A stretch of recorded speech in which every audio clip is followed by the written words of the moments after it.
All right, everybody. Thank you for joining us once again. Dynasty Mir, Search for Huru.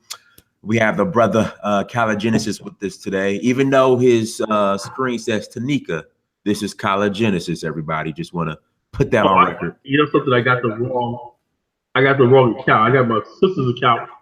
So we have a business together. Okay. So we got the wrong. Somehow I clicked on the wrong account. It's all good. I mean, it's all good. I mean, it's up to you. All right. Yeah, it's all good. Hold on 1 second. Let me get out of this one. And I promise you, hold on. Let me get out of this Google Hangout. And let me get back in. That's fine. Cool. All right, everybody. So Genesis should be coming back on. And what we're going to be discussing today is before Black Wall Street, we had Liberia. Again, we're going to continue to build on Liberia because, again, the narrative that's pushed is that Black Americans have never built a nation. Black Americans can't build. Black people can't build in general. But we have an example, a shining example, a success in Liberia. So that's what we're going to discuss today. Everybody, thank you so much for joining us. Let's get some more people in the chat room. Let's go ahead and get this chat room filled up. As you enter, please hit the like button. Please hit the like button. Alex, I'm glad you enjoyed the Liberia conversation. Thank you so much. I'm glad you enjoyed them. So again, before Black Wall Street, we had Liberia. Again, I don't know if you guys know the story of Black Wall Street in Tulsa, Oklahoma, how it was bombed by the U.S. government. You know, and of course, Tulsa, Oklahoma. Oh, there you go, brother Genesis is back. All right, there you go, brother. Yeah. Sorry, we have it's a long story. That's a business account. Oh, it's all good. We're all Gmail and that's what sisters and stuff. You kill me. Yeah, it's all good, brother. It's all good. So what I was just setting up the tonight's giving the background information on tonight's discussion. And it's before Black Wall Street, there was Liberia. And brother, you are the expert at this. I was just giving everybody just an overview of Black Wall Street as far as Tulsa, Oklahoma. You probably know more about it than me, but I mean, it's something that's not often talked about when we talk about Black Wall Street. You know what I'm saying? Right. Something that we'll never discuss when we talk about Black Wall Street, and something that needs to be talked about. And when people say we could rebuild Black Wall Street, and I've been involved. I don't know if you have, but over the last 8 years, I've been involved with like at least a dozen different Black Wall Street groups. Okay, we're gonna rebuild Black Wall Street, and these. Oh, let me stop because I don't want to sound like I'm being condescending. No, brother, go ahead. Condescending to people. I understand enthusiasm, right? Right. The Genesis always says, exaggeration is the bastard child of enthusiasm. Let's say that again. Exaggeration is the bastard child of enthusiasm. When you see people that basically exaggerate things, history, points, success, failure, whatever, it's enthusiasm. You know what I'm saying? You can see where the enthusiasm comes from, right? But people don't like Liberia, whatever like that, so they exaggerate its failures. You know what I'm saying?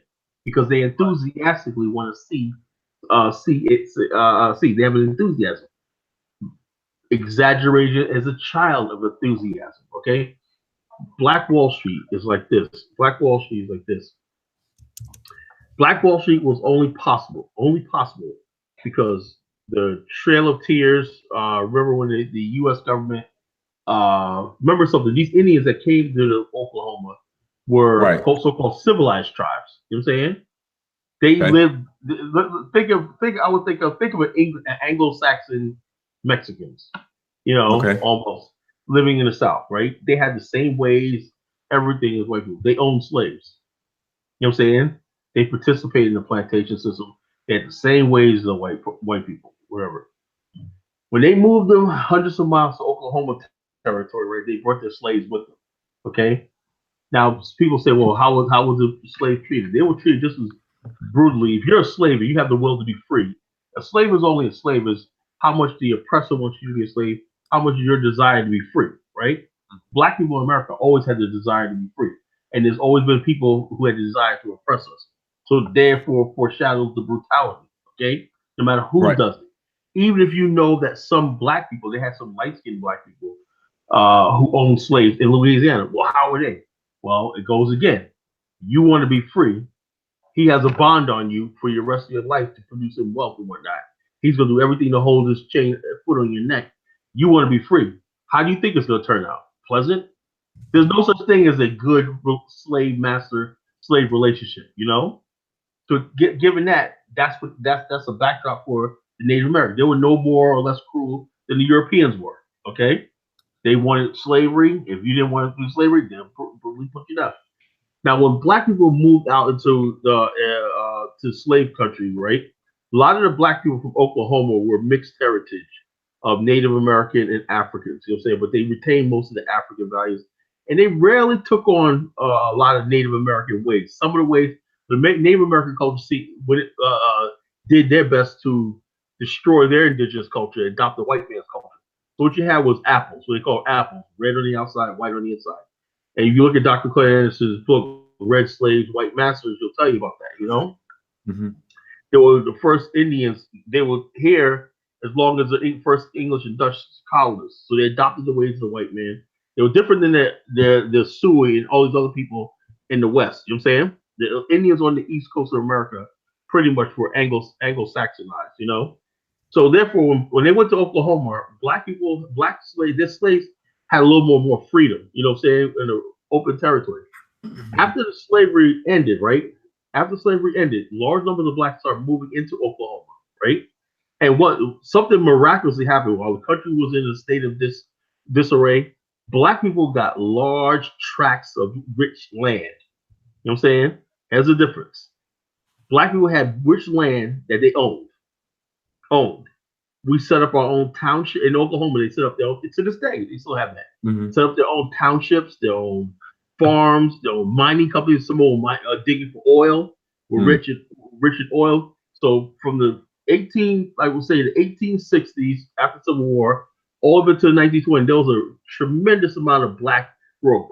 Now, because of segregation, segregation hurts white people, right? Black people say, you know something, we need a place to congregate and put our money into. We don't have to be around the large numbers of whites who are also moving into the area. Okay, so they built. They purchased this this Archer and Green section called Greenwood section of Tulsa. Right. Have you ever heard of the group the Gap Band? Yeah, you dropped a bomb on me. That song was right. It was a tribute to that. You know, this song "You Dropped a Bomb on Me" was a tribute to the bombing of Oklahoma. You know what I'm saying? People don't know it, Tulsa, you know? You dropped a bomb on me, baby, you know? Anyway, black people, we congregate in that area, and that became what they call a center of business for the whole entire region. You know what I'm saying? If you're a cattle man, you want to sell your cattle to cattle futures, if you're a crop man, you came there, right? So black brokers and business people grew because they had a centralized place. And the manifestation was this: black people built churches, built homes, built restaurants, built all these things, movie theaters, airport, and all this stuff like that. And people are like, well, why can't we do that? Remember something. That was I'm echoing. No, you're fine. You're fine. Let me that was a building block for a confrontation that was going to come. Now you ask yourself this question, right? Go ahead. The show you asked us today about putting something on value. You got to understand something. Anytime something has value, right? On this soil in America, the white man feels he's entitled to it. Okay? Right. So black people minding their business, right? In Tulsa, Oklahoma, trading, don't want to be bothered with white, just doing their own thing. And not only that, there was other small townships that was springing up. Black people, we were building towns left and right, staying among ourselves and everything, right? And so, the segregation. But black people, their goal was to have these townships completely self-sufficient, right? educate our children, get rail and postal services and hospitals and all these things so we can be self-sufficient in America. But the thing is, though, you don't. The difference between Black Wall Street and Liberia was Liberia had a border, had borders, it had ports. Whites couldn't just come over there and do what they wanted. There was no borderline protecting Black Wall Street. So drunken white men want to come through and cause trouble. There's nothing that they could do about it, and that's exactly what happened in 1921, early 1921, when a young white woman said she was raped by a black man, and then what happened was a mob came in and everything. Well, anyway, the black people who felt like they were the real owners of the area said that we're gonna send some guys down there to break up the mob, and maybe arrest the guy who did it, because they didn't know whether the guy did it or not. The guy professed his innocence, and then what happened was it got out that a black mob had attacked white people with guns. They were just going there to restore the peace, like a militia. The white people from all over, because remember something, this is cars. You know what I'm saying? Cars. People thought modernization, things would get better. Actually, lynchings and mob violence, as you see with Rosewood and Wilmington, got worse as roads were built, as highways were built, as cars were built. People could come from 5 states away to participate in the lynching. Before, lynching was only confined to, before the invention of a car and modern roads, lynchings were only confined to one little area. Now they will come from multiple states away. In Tulsa, people were flying planes and dropping bombs on black homes. They looted black people's homes and everything. The whole entire civilization that was built up over 75 years was wiped out in a matter of days. No compensation, no official apology. Let me ask you this, brother. Not to cut you. Well, I keep saying not to cut you off. I'm cutting you off. Now, a lot of I would say black white supremacy apologists, when we speak on what happened at Black Wall Street, they say, well, after the original Black Wall Street was destroyed, they built another Black Wall Street. No, they didn't. Okay. No, they didn't. The spirit of Black Wall Street was broken because remember something. It's all psychological. And people are saying you have a bad. Somebody said you had a bad echo. It's weird because it sounds perfectly fine on my end, but they're saying you have a bad echo. I hear echo too. I don't know what's coming. Okay, yeah, but it sounds fine on my end.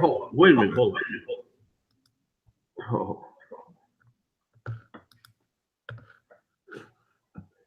Speaker.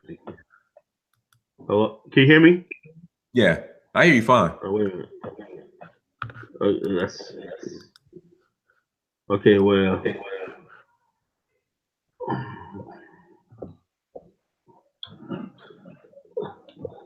maybe. Hold on. Let me take the. Can you hear me now? Yeah, I hear you fine. Okay, well, there's an echo now. That's an echo now. Hold on.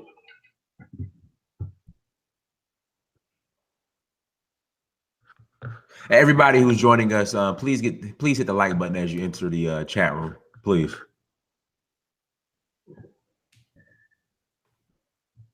Please hit the like button. Hello.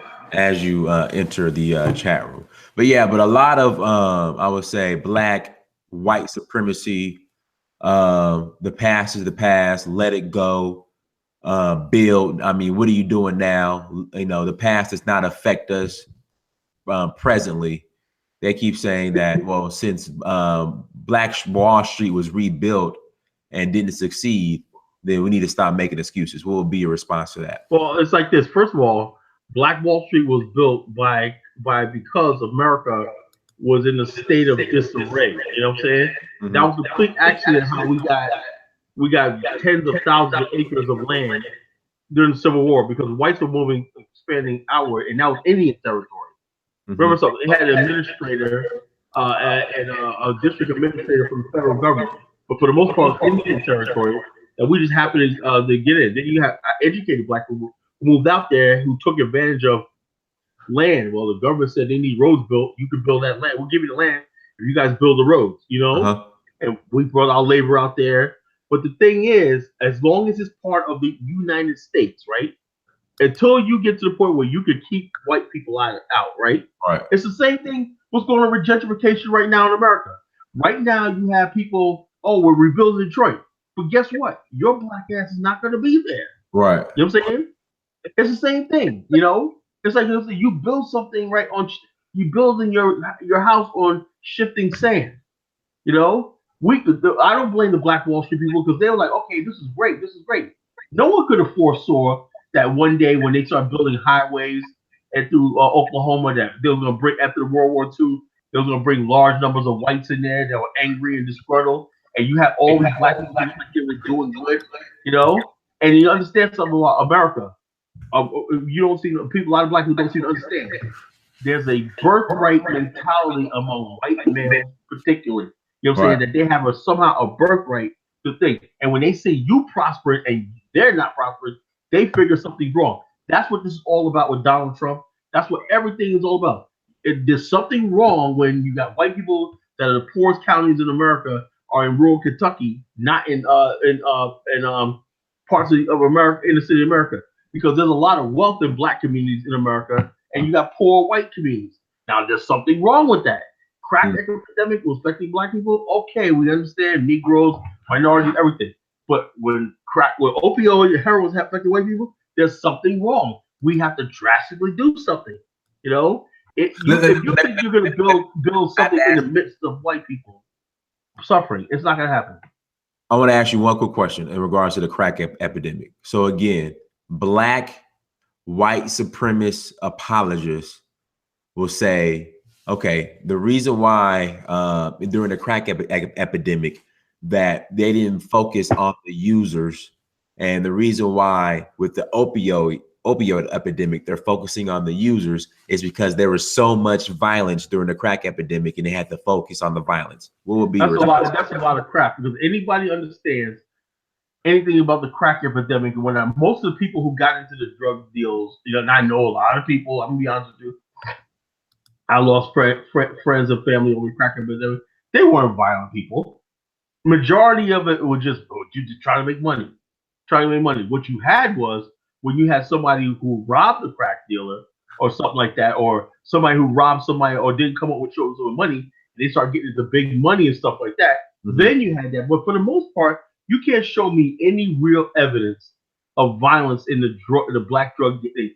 The violence was already there. You know what I'm saying? The violence was already there. And a lot of times when you see violence, it had nothing to do with the crack thing. Sometimes you have a drug deal going bad and everything, but it was no different than any other other thing. You know, I think the bottom line is when you have the crack epidemic, you get 2 for 1. You get 2 for the price of 1.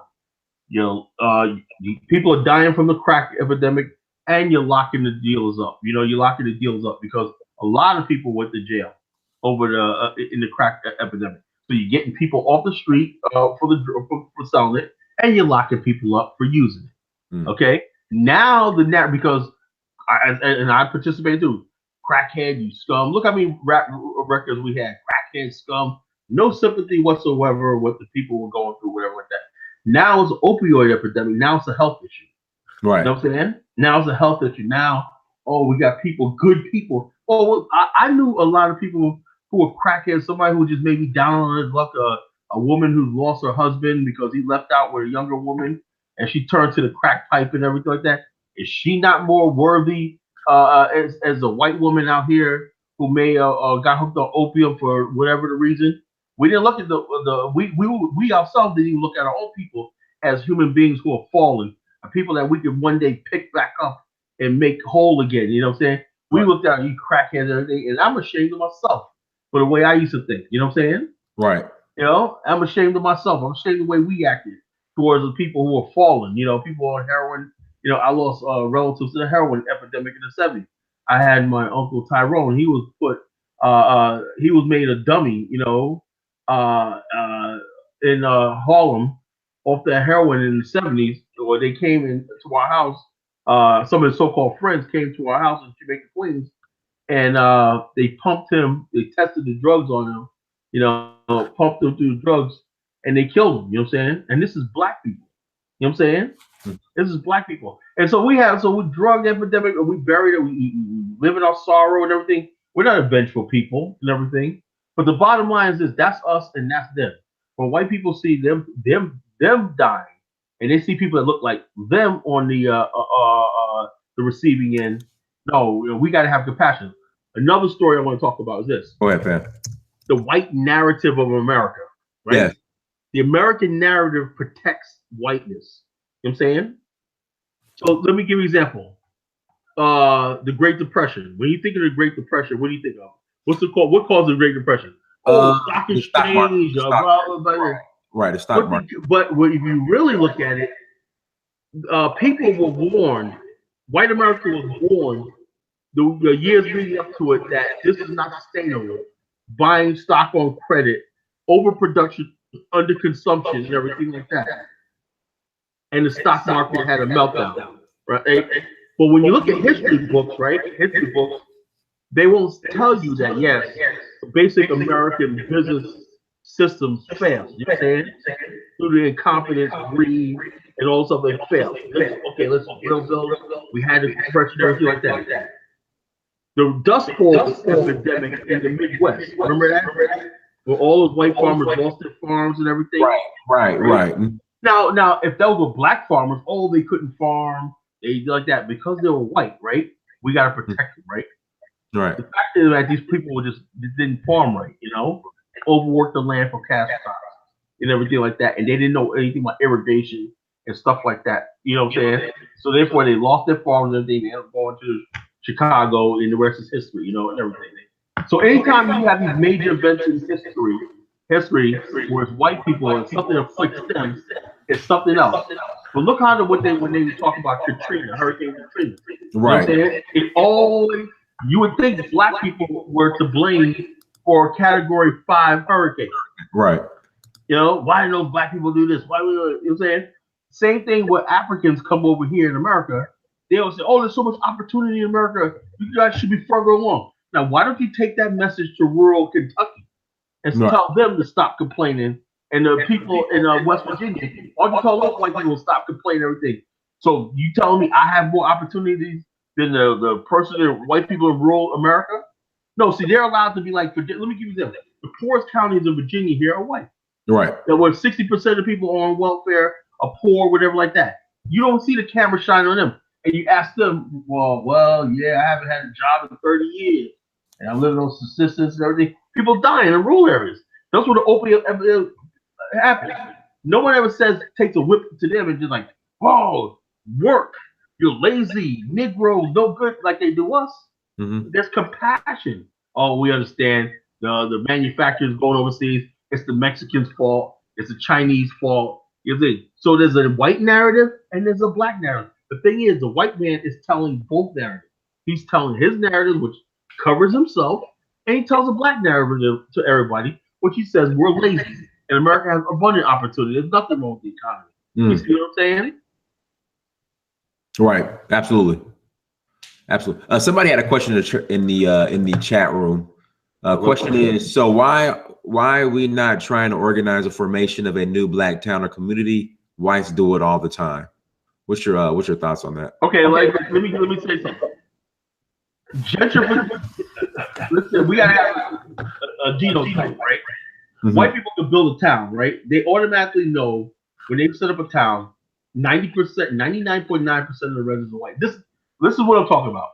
Black people have to come to the realization, right, that we are a minority group, right, in America.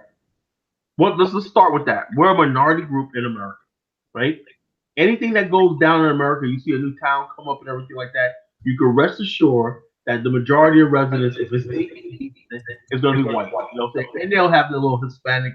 In other words, when I say white, I'm also talking about Asians, light Asians, assimilated Hispanics, you know what I'm saying? And everybody else, because everybody comes over here to be white. You know what I'm saying?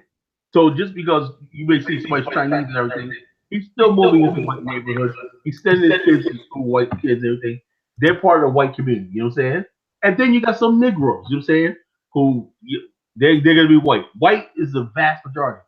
The majority of black people are somewhere in the middle. We don't mind living in white communities. We prefer mixed communities, but very few of us want to live in all black poor communities. You know what I'm saying? Correct. Almost like you know what I'm saying? It's the truth. You know what I'm saying? Now, white people don't mind living in poor black communities. Why? Because they know what's coming. You know, Right. white people. You know what I'm saying? And guess what? Property values go up, and what happens? Those black people in a few years are going to be gone. Hmm. You know what I'm saying? That's the simple fact. So, the question was, why don't we build our town?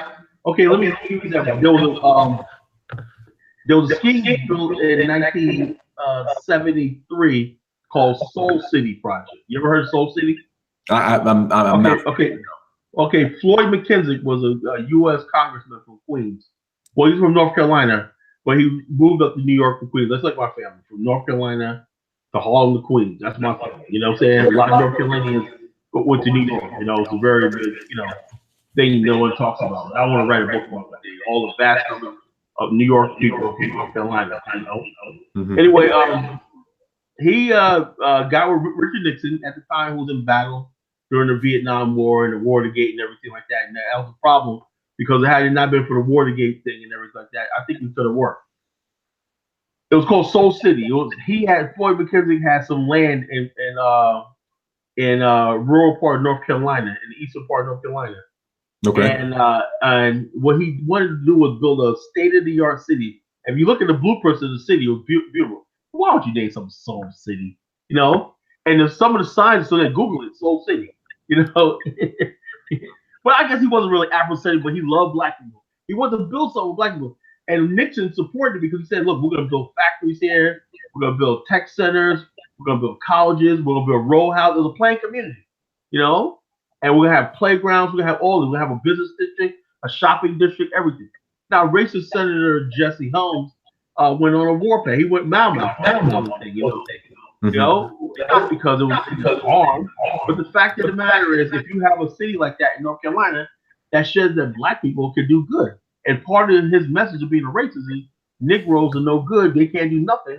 So if you have this Soul City bringing black educators and professionals there and everything, that goes against his rationale that black people are inferior, that they don't deserve any consideration whatsoever. Whatever, you know. And right now, to this day, North Carolina has black people. We don't mean jack in these places, you know. We just get the bare minimum, you know. Nobody invests in us. So therefore, what happened was Jesse Helms came after it. I think Nixon was out of office, wherever, because of Watergate and everything. But Nixon supported black power. He said, "I support that aspect of black power, with black people owning their own businesses, building their own families." Richard Nixon. Yeah, Richard Nixon. He just said that. He said, "Look, I prefer that to them trying to integrate and have this idea that they're going to live in peace with the white people, which is never going to happen." You know, I mean, he was just being honest. You know, he said they're best off doing what they're on to do. He didn't. Wow. He was against black people leaving the United States. You know, he was against black people doing business in Africa. You know, because one of his friends, Whitney Irving Young, mysteriously died in a pool. After he was hanging with Johnson about affirmative action and everything like that, Nixon told him, wait. He said, you know something, I'm going to take my message to Nigeria. You know, Whitney Irving Young was a brilliant businessman. You know, he said, he's going to take his message to Nigeria and we're going to start doing Pan-Africanism, right? Well, anyway, that was 1971. And next thing you know, he dies. He went on a pool. He was only 49 years old. He went for a swim in a pool in Nigeria. He dies. And Richard Nixon had the CIA fly his body back to the United States. You know, with no autopsy. We're flying back right now, you know. Something strange about that, you know. He said, if you're going to do anything, you're going to do it right here, you know, inside the United States. You know, they didn't want black people from America, particularly black radicals in Africa, because the United States has oil interests and different types of interests in West Africa and everything. Right. And they were fighting the war in Angola. So they didn't want us over in Africa. But, you know, we don't care what they want nowadays, you know. But that was the thing. They didn't want us in Africa. So therefore, Richard Nixon decided, okay, let's do Soul City thing in rural North Carolina. We could live with that. you know. But what happened was Watergate happened, and that's happened. So when people say we're gonna build black towns, okay, now when you build a black town, right, we don't have a concentration of engineers and technicians, right? Somewhere along the line, you're gonna have to employ non-blacks to do different types of jobs. Okay. So this idea that you're gonna get 80%, even if we build a nation in Africa, you're never gonna get 100% of what you want. Correct. You got to start with 100, right? And say, okay, what is the threshold that you're willing to live with? You know what I'm saying? You know, right now, do we have enough STEM people? Do we have enough scientists and engineers and everything? Right now, ready? No, we don't. So for at least a generation, you're gonna have to basically swallow your pride and do what you have to do. You know, we're not in a position to be exclusive of other people. That's just a reality. Now we can do certain things and everything like that, soft things and everything. But when it really comes down to really building something, everything like that, we have to basically be realistic. You know, and Africans are realistic. That's why they mess with the Chinese. You know, it is what it is. But you got to make a point of saying, okay, at what point that we say that we don't need these people no more? You know what I'm saying that we say, okay, enough is enough. We got our own engineers, we got our own scientists, we got our own workers, we got our own technicians, we got everything we need. We're producing them in record numbers and everything. Now we got an abundance of them. You can tell the Chinese, the Europeans, and everybody, okay, we got this now. You know what I'm saying? Right.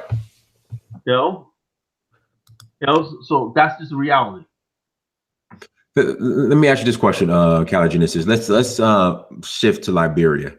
You know, I've been getting emails and text messages and phone calls. Hate mail. Yeah, a little bit of hate mail. Yeah, hate mail. I'm trying to be. Welcome to the club. Welcome to the club. I'm trying to be nice.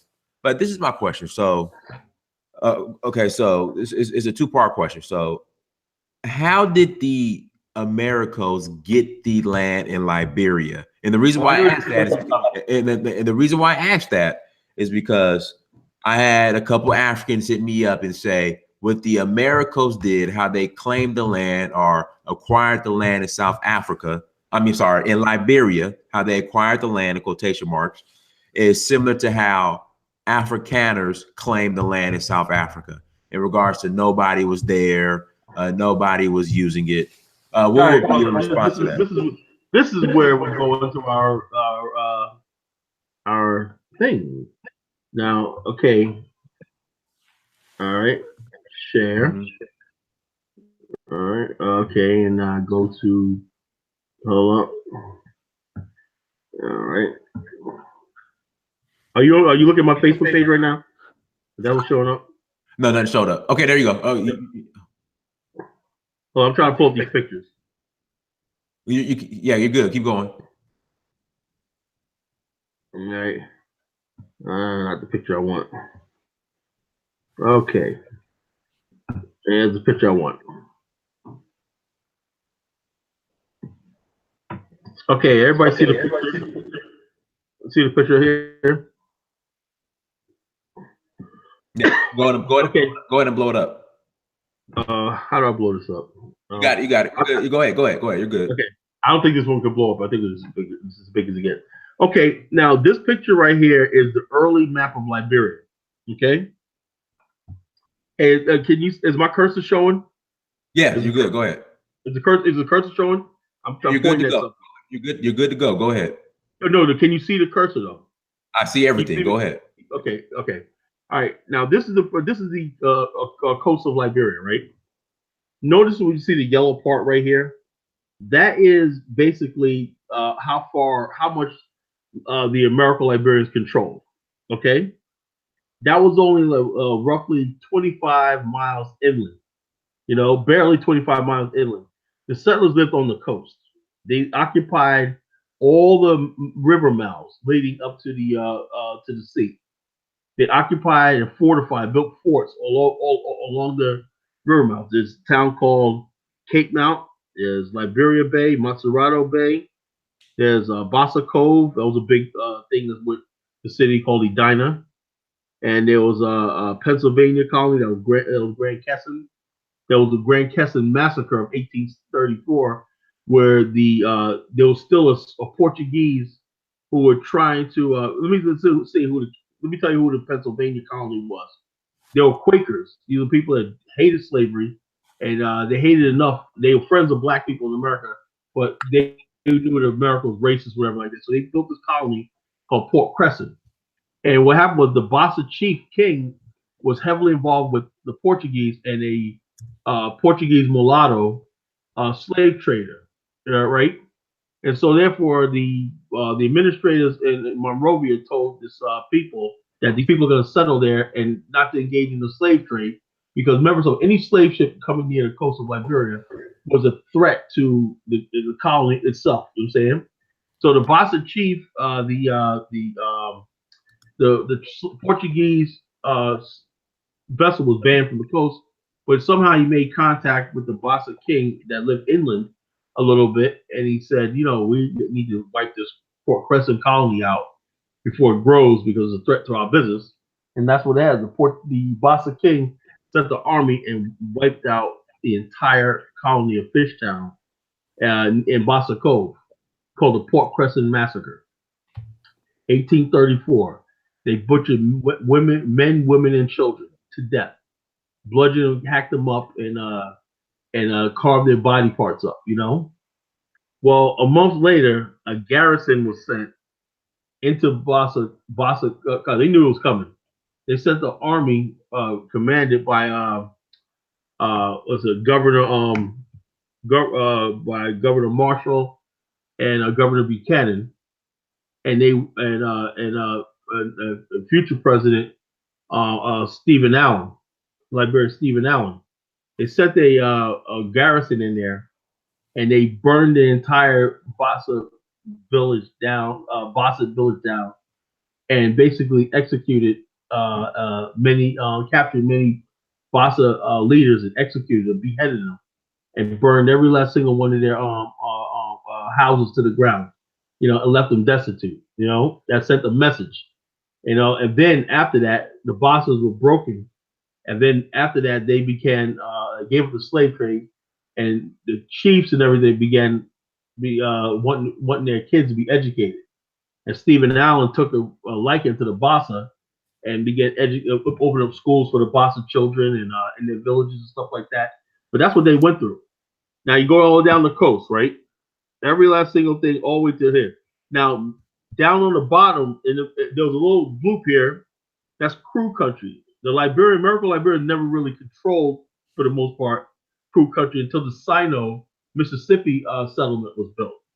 And that was a part of Liberia that was the most contentious in Crew country. Crew wanted no part of the American Liberian settlers. They thought they wanted to. If you look at what says Crew, they wanted to have that part of Liberia as a part of the British in Sierra Leone. They want, in other words, the Crew in Sierra Leone who were educated wanted to make Crew in Liberia part of the British Empire. Well, Liberians had ambitions to have that whole entire coast as part of Liberia, including making Maryland. Let me see if I can get that up. Okay, if you look at this picture right here, where it says Liberia, there was Liberia and there was Maryland. There's two different parts. You know what I'm saying? Maryland, as you see right now, was Liberia lost half that territory to the French in 1904. But Maryland County used to be almost half of the Ivory Coast. You know, where the Ivory Coast is right now. So you had Liberia, right? And you had Maryland. Those two different settlements, you know. When people say, oh, Liberians. Well, Maryland was different than what went on in Maryland was different than what went on in Liberia. Completely different history. In 1850, they merged. 1855, they merged into one country called the Republic of Liberia. Maryland became just a county instead of a separate, instead of an independent country in Liberia. Now, the whole thing is this: the settlers built forts. They had boats, schooners, and all these schooners that used to ply up the down the coast of Liberia were armed. Plus, the Queen Victoria gave J.J. Roberts a couple of gunboats to build for the Liberian Navy. And what they were charged with was hunting down slave ships coming near the coast. Because if you look at the coast right here of Liberia, That's the Gulf of Guinea. Liberia enters, straddles the Gulf of Guinea and the North Atlantic Ocean, right? So any slave ship that comes through here has to come through this path right here. And so what happened was the U.S. Navy was patrolling hundreds of miles out to sea, and Liberian vessels were patrolling up and down the coast, right? If they would capture a slave ship, right, they would impound the slave ship, right, and then basically imprison the slave thing, and they'll take the cargo. I hate to say it, just we say cargo. Cal, can I ask a question real quick? Yeah. All right. Darius Lamb says the American Colonialization Society forcibly took the land of the indigenous Liberians. No, they didn't. No, they didn't. No, they didn't. Okay. No, they didn't. Okay. First of all, when you say American Colonialization Society, first of all, there was more than one colonial administrator. You know what I'm saying? The people who actually lived in Liberia, they're the ones that have to basically think. In other words, life went on, and unlike South Africa, life went on the way it normally did with the indigenous people. You know, in South Africa, they enslaved the indigenous people, drove them off their land, and killed them. Right. You can't find me any such difference in you can't show me anything that was similar in Liberia, because the bottom line is this: only thing the settlers did was stop them from engaging in illegal trade, and particularly the slave trade. You know. So again, how did the Americans get the land? Okay, well, like I said, let me show you right here. American Liberians lived on the coast, right? Okay. There were no indigenous people on the coast. That's why they were able to set up things. The land rises as you go inside right here, and the indigenous people were mostly inside the coast. They're mostly hunting and gathering, and they were known for their spices and stuff like that. And basically, they had trade among themselves inside the interior. You know, there was a few Africans that ventured to the coast, right, and lived near the coast. But even in Bassa, they lived 20 miles near the coast, but they claimed it. You know, so when the settlers came there, they asked them, they would say, okay, who has claim to the coast? The indigenous people were first. Let's be honest. Let's be honest with ourselves, right? The indigenous people, in Maryland, they had this guy called King Freeman, right? Mm-hmm. He was a Greyboy king, right?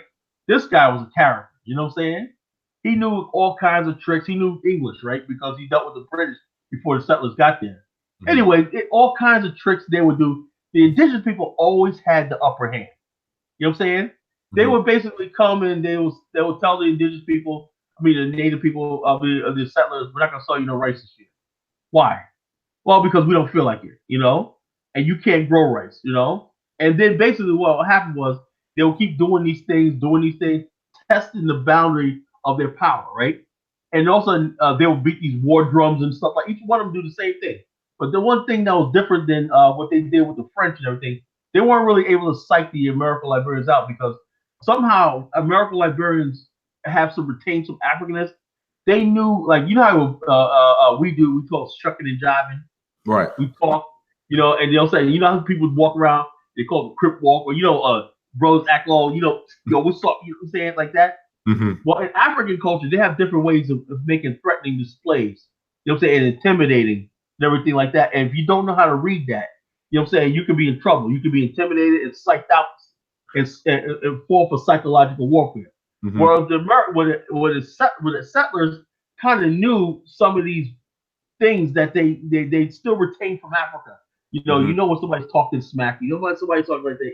And so there was this back and forth. It was a very, very African experience between both sides. You know mm-hmm. what I'm saying? This idea that you lost all your Africanness when we came back, that's a lot of crap. The settlers were able to read drum beats. They knew what drum beats were threatening. You know what I'm saying? They knew what sort of speech was threatening. They knew what sort of body manners and mannerism, because there was so much similarity between the two groups. You know, they was able to recognize drum beats and war dances and stuff like that. You know, mock charges. You know, because the rebels were good for that. They'll come out, and you don't know if they're doing the display or they're about to attack you. And mm-hmm. you had to realize that, because if you do, a couple of times the settlers fired on jumped the gun and fired on rebel war dancers, and it caused a big thing. Now you have to have a palaver. Now, what is a palaver? A palaver is a hut, right? It's a hut. It's a palaver hut. Inside the palaver hut, that's where you iron out negotiations before you go to war or before anything goes. The chief, all the people would go to this hut and have a palaver. Sometimes the palavers will last for days and weeks before you say, okay, we haven't reached an impasse, whatever like that. The administrators during colonial Liberia would basically defer to these palavers, right? But they would have us say, well, we have the final say, but we'll respect the outcome of the palaver. Most of the time, the palavers always sided with the indigenous people, just to placate them. And then the settlers would be told, you know, this is for the greater good for our people. You know, we don't want any trouble with these people and everything like that. You know, and the indigenous people took that as settlers were weak. You know, but they didn't understand they were actually being settlers were actually giving themselves more and more legitimacy over the region. That's how they took the land. Not only that, when two indigenous people would fight each other, right? And they couldn't come to visit, they'll go to the settlers' court, right? Town courts and everything, and say, look, this is what's going on here. And the settlers will say, okay, you know, what's going on here? And they will give them fair and impartial verdict and everything like that, you know, and then also try to appease the losing part. And then they'll say, okay, you know, we can go to them as a mediator.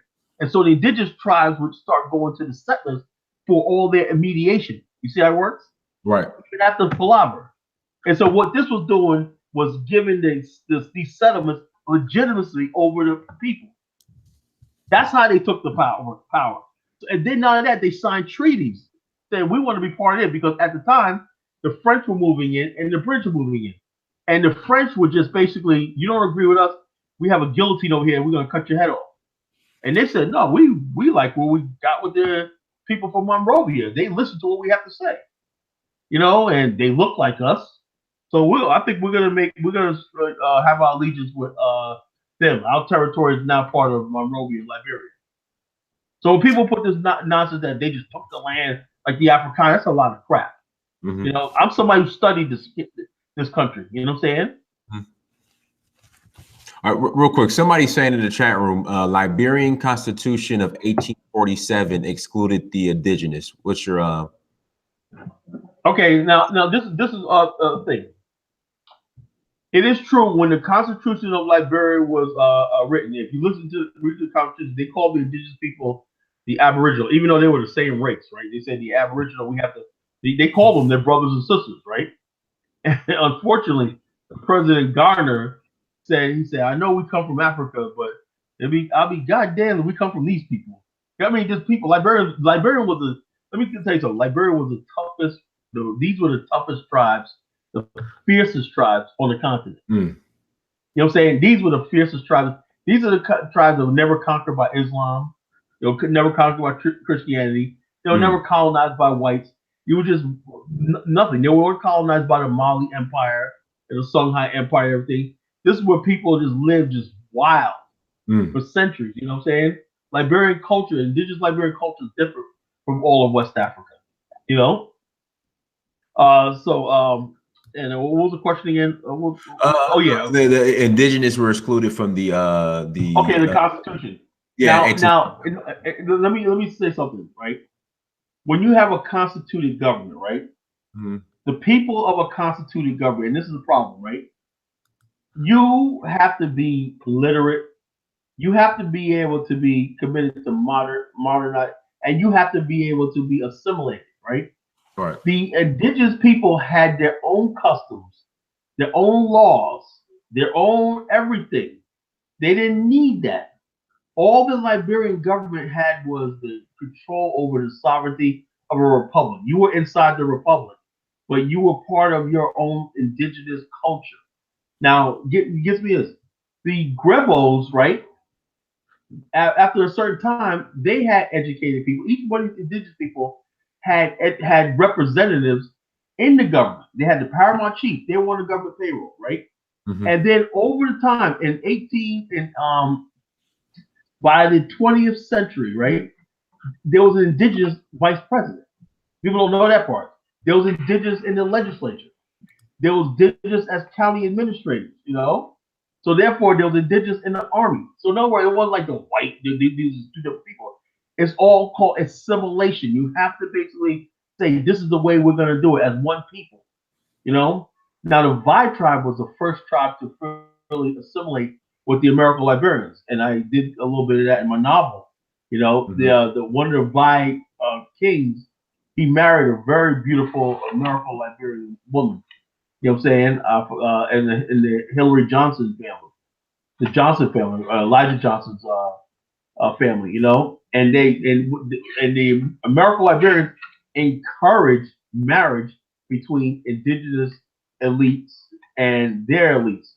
So what you had was a combination of all these elites in Liberia sort of running the country together. You know, now we say, well, American Liberians dominate. Of course, it was their civilization. You know what I'm saying? It was their civilization, just like America is always going to be an Anglo-English civilization. The American Liberians, it was their civilization. So of course, they're going to be sort of on top the pinnacle, you know, as one would say. You know, so that's what I want to say about that. All right, another question for you. Why was Edward Blyden the father of Pan-Africanism against the American Liberians and was exiled from Liberia? Okay. Edward Wilmot Blyden was an exile from Liberia. What happened was Edward Wilmot Blyden was Secretary of State. Okay. And he went to Sierra Leone. Like I said, he didn't really have any respect for these government institutions and everything. Now, Edward Wilmot Blyden is a character in my novel. I brought him to life in my novel, and he was asked that in the novel about the Galena situation. Now, before we talk about Edward Wilmot Blyden, let's talk about Samuel McGill, George McGill, Africanus McGill, and Uranius McGill. These were the McGills of Liberia, right? These are prominent families from America, from Maryland. And they were basically some of the richest men in the world at the time.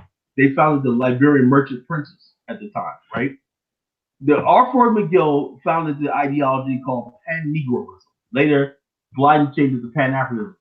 When Blyden came to Liberia in the 1850s, whatever like that, they took the young Wilmot Blyden, who was educated and knew 6 languages, very highly educated, under their wing. And they explained to them the idea of their version of Pan-Negroism, okay? And Blyden used the term Pan-Negroism for a while too, because the McGill said, look, in America, they say the Pan-Africanism, first called Pan-Negroism, was based on what they saw the white world was. When America was founded, Republic was founded, e pluribus unum, out of many we are one. So in other words, you had Dutchmen, Irishmen, Anglos, whatever, Italian, whatever. If you're a white man, you're now part of this one thing called the Caucasian or the Freemasonic white men of the world, whatever. You're white. You know, in other words, basically, out of many we are one. So basically, if Pan-African was born in America, was experimented on the coast of Africa and Liberia among the McGills. Their whole goal was to teach the indigenous people that, okay, you can have your tribe and everything, but when you wear your tribe outside, you're making yourself vulnerable because increasingly, see, the thing is, Liberians have never had the full brunt of white supremacy thrusted on them. Right. They don't know how to react to this. You know what I'm saying? Other people, when you talk about the white man, like your brother was saying the other night from Nigeria, you know, because there's very few white people at West Africa, they don't get it. You know what I'm saying? But people from Southern Africa, would have to deal with large numbers of whites and everything, particularly South Africa, they get it. You know what I'm saying? They get it. And what you call the indigenous Liberians, unfortunately, they're not just that, but also in the Fantis, some of the tribes in the Ivory Coast, Benin, Dahomey, and all these other people. These people had good. See, let me say something. The picture I'm showing right now is an American Liberian house that was built in 1835, I believe. Now, basically, this is colonial Liberia during the American Colonization Society, and this is along the St. Paul River. You know, they built homes like this, like reminiscent of homes back in America. Okay, and this house is like 200 something years old, 200 and 60 years old. It's still standing. You know, so they built communities like this, like duplicates of the communities that they had in America, and they had landed gentry, and so that means they basically uh, uh, uh, they were the settlers of Liberia. So they were the law. Um, and so and my point I'm saying is this: you have Liberia. Like, what was the point I was trying to make? Sorry. I mean, we were talking about how, I guess, of course, how the indigenous were excluded, and Okay, yeah. Now, the point of the matter is this: you have the indigenous people, right? They were not. They were not. They were excluded not because they were indigenous, because they didn't understand the Constitution. You have to be educated. You got to read. You know what I'm saying? You got to write. Once they became educated, I'm sorry. We were talking about Edward Blyden being okay. Edward Edward Blyden. Edward Blyden. Okay. Right. Now back to Edward Blyden. I'll say so. This idea of pan-Negroism, now Pan-Africanism, is something that basically the ideology of Liberia. Okay, we got to make you black. You got to make you black. You got to make you part of this new ideology, because one day there's the confrontation between black and white is always going to be there. Anybody who tells you that is a freaking fool to this day. You know, black is black, white is white, and that's and anybody who's a victim of slavery, they believe that. Mm-hmm. And the hardest part is convincing Africans that is, because most Africans don't see it that way. So this is what I was going to say. Along the coast of West Africa, right? Along the coast of West Africa, if you have the vantage point of, let's say, let's say you live in Ivory Coast, you live in a small village on the Ivory Coast and everything, you're semi-educated, whatever like that, and you read books and everything like that are French handed to you, you don't think of France as the enemy, you think of France as your partner. They're like, oh yeah, see, but for us standing on the vantage point of living in America, we know how we got here. We don't see France as anything but an enemy, right? Well, Right. the Africans, they said, well, hey, we trade with them. They come over here, they build stuff and everything like that. They never did anything to me. Of course, they never had the luxury of being on a slave ship. And that's the same thing with Liberians. They don't have the same view as African Americans towards white people. And they're almost to the point where it's almost to the point where they're tired of the narrative of Africa being seen from the standpoint of slavery and oppression. They want to say, okay, slavery wasn't that bad. We had a relationship with white people. We're ready to have bilateral relations with white people again. You know, we want to enter trade again. We want to forget about slavery and move past. Now, John Kufuor, former president of Ghana, he said such things. So he set Ghana on a dangerous path it's on right now. He said, look, he said at this meeting, I don't know if you remember this. I did an article on it. I'll send it to you. He said that he said that after meeting with George Bush and all this Clinton and all these people, he said to a crowd of African Americans and so-called diasporans and everything, he said, look, we got to move past slavery. Slavery was a bad thing and everything, but our foreign policy can't be based on what happened 200 years ago. You know, and then, you know, a couple of years later, George Bush built a highway which he named after himself in Ghana, you know, and all this kind of nonsense and everything, and the AIDS money, the AIDS vaccine money, and all kind of stuff like that. Hell, during that time period, you know. But the main thing was Ghana basically withdrew from an economic pact, which helped all of West Africa, and said it was going to go on its own and seek its own fortunes with the European Union, you know. Now, I want to know how is it Ghana is, in all her arrogance, can explain why they was even entertaining putting a base there and only get $20 million. And you're supposed to be fast forward economy. That's freaking. I mean, and the $20 million was earmarked for the military and the police. I mean, you might get some rusty old Soviet AK-47s. Like, what can you buy for $20 million? That's worth a damn. Yeah. And so that's what happened. That's what's happening. So back to Liberia with Edward Wilmot Blyden, right? Edward Wilmot Blyden was Secretary of State. He went to Sierra Leone and negotiated this settlement, which he basically almost encouraged the the Mandingos, the Malinkas, and the Mandingos of the Galenas area to go with Sierra Leone. You know, do what's in your best interest, which was interpreted by Liberia as treason. Liberia wanted that territory to the Galenas as a buffer zone between them and the Sierra Leone territory in the hinterland. Blyden sort of how bunched that up, and the British ended up getting it, you know. But thank God, the British, the Vai tribe, the Vais and the Islamic tribes in that area right there, from Cape Mount over to where Lofa is, they remain loyal to Liberia. You know what I'm saying? So Blyden looked like a fool when he thought that these people, because they were more receptive to his message of Pan-Africanism, but he wanted it to be a cultural thing.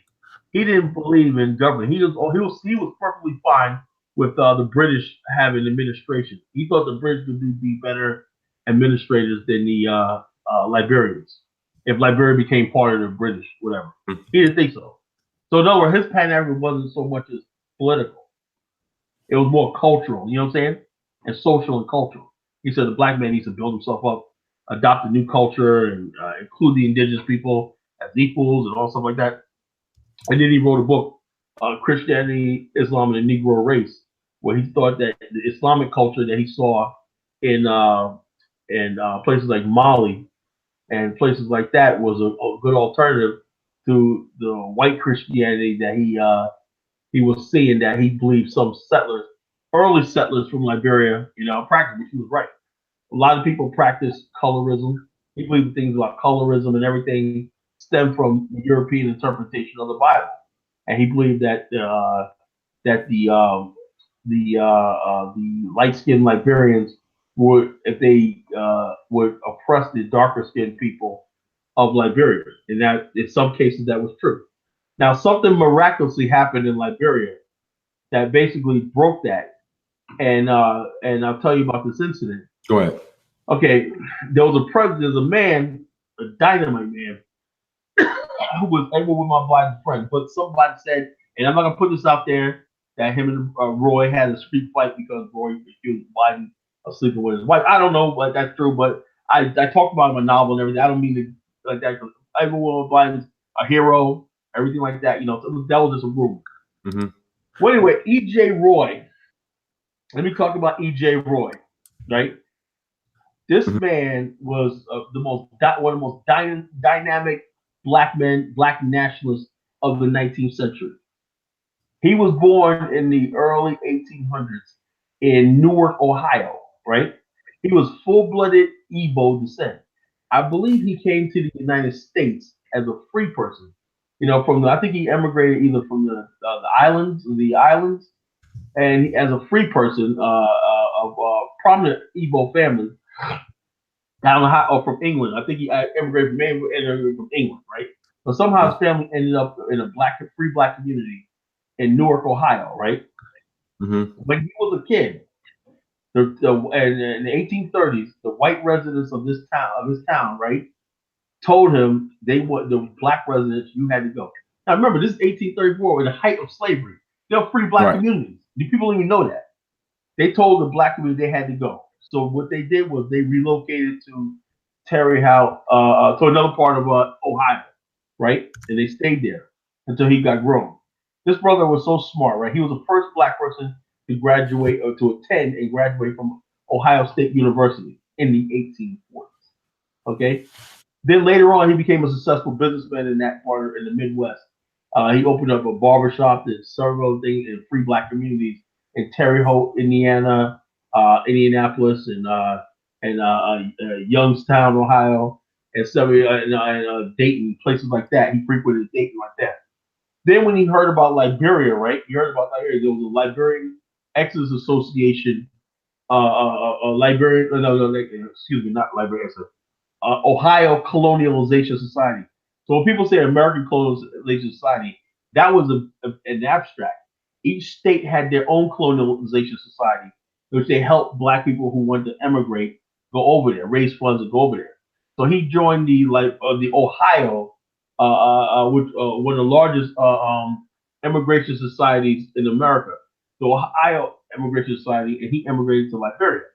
And then when he got to Liberia, he became a trader, and he purchased ships, and he built a huge shipping fleet, and he was trading goods back from Liberia to America, to the United States, things like cotton, coffee, and all these other things. He became very wealthy, and he would bring stuff like machine tools and everything like that he would sell in Liberia, tobacco or whatever like that. He was selling in Liberia.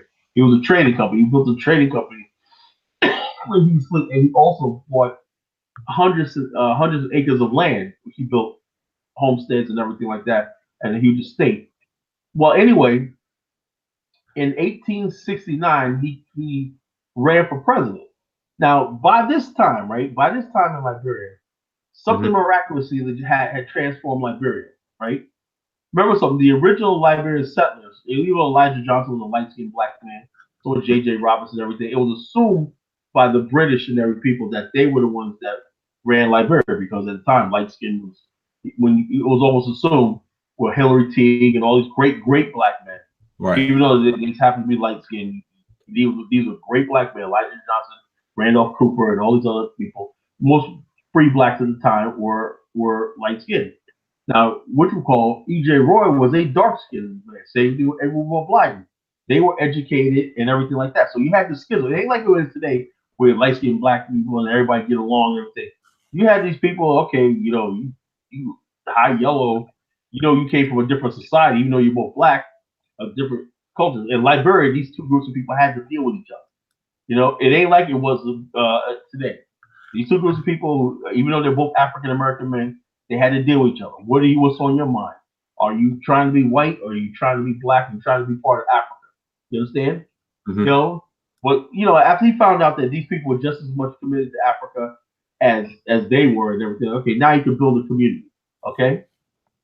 So anyway, he read the writings of the McGills, and also with the McGills and Edward Moore Blyden and everything. So he got to Liberia, and another famous man from Charleston, South Carolina, a Gullah Geechee named James Spivey. Spivey became his vice president. They went on a campaign trail in Liberia, and what we had was two Liberians: the Monrovia settlement, mostly light-skinned Presbyterians, and then you have people from the African Methodist Church, right? They lived in places like Clay Ashland, upriver, in the upriver settlements.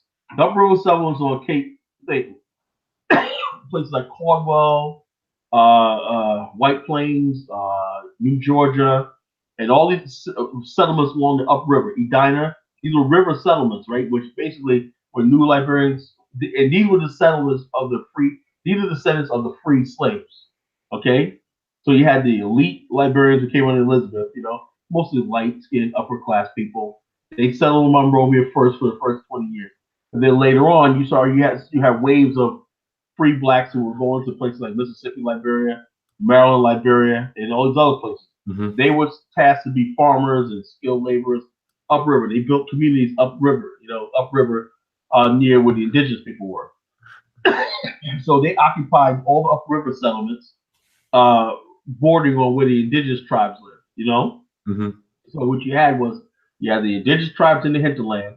You had the upriver people with the upriver towns and townships all the way up the uprivers, up the 16 rivers. And then you had the light-skinned, mostly coastal elites who lived on the coast, the original settlers. You understand how it worked? I put a picture. Let me put the picture of Liberia back up so people get a visualization. Real quick, people are saying that I guess the true Whig Party did the deal with Firestone that screwed the people. What are your thoughts on that? Well, see, everything you say, like I said, everything out of people's mouth is always negative. Negative. It's always. Didn't I say this? It's always something negative. You know what I'm saying? I've never seen anything like this in my life. They'll never say anything positive or constructive. They don't know nothing about the True Whig Party. They know nothing about the effects it had on Africa. There would be no friggin' Africa right now if it wasn't for the True Whig Party. The true Whig Party is there will be no Mandela. You know what I'm saying? There will be none of these things if there was no true Whig Party, because they're the ones who brokered all this in history. You know? Mm-hmm. Okay. All right. Now, if you look at the map of Liberia, I'm gonna get to that. So therefore, when Roy decided to run for president, right? He was up against. Then you did have like these mulatto types that didn't like the idea of Roy, even though Stephen L. Benson was brown skinned himself, right? I don't know who Roy.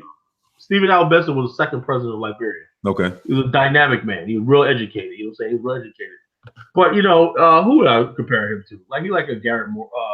Who's that dude? Garrett Morgan. You know, a dude like that. You know, brown skin brother. You know, anyway, like a Denzel. Like a Denzel. Okay. Like all right. Denzel, right? All right. You know, I'll just give you a visualization. Anyway, the bottom line is E.J. Roy struck the thing. He's really dark, good looking man, tall, powerful looking, everything like that. And him and Blyden played the color card. They would go to the people in the upriver and say, "Do you want to be ruled by a half caste?" and all stuff like this, you know? And they end up winning, right? They end up winning the election.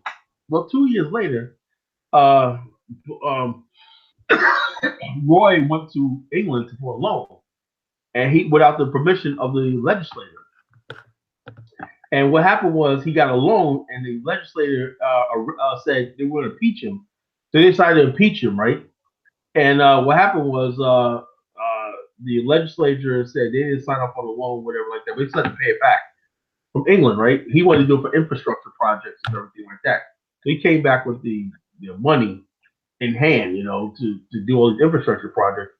And also, anyway, they impeached him. And anyway, he slipped out of the jail cell, and then legend has it that he drowned in the Messerado River. His body was never recovered.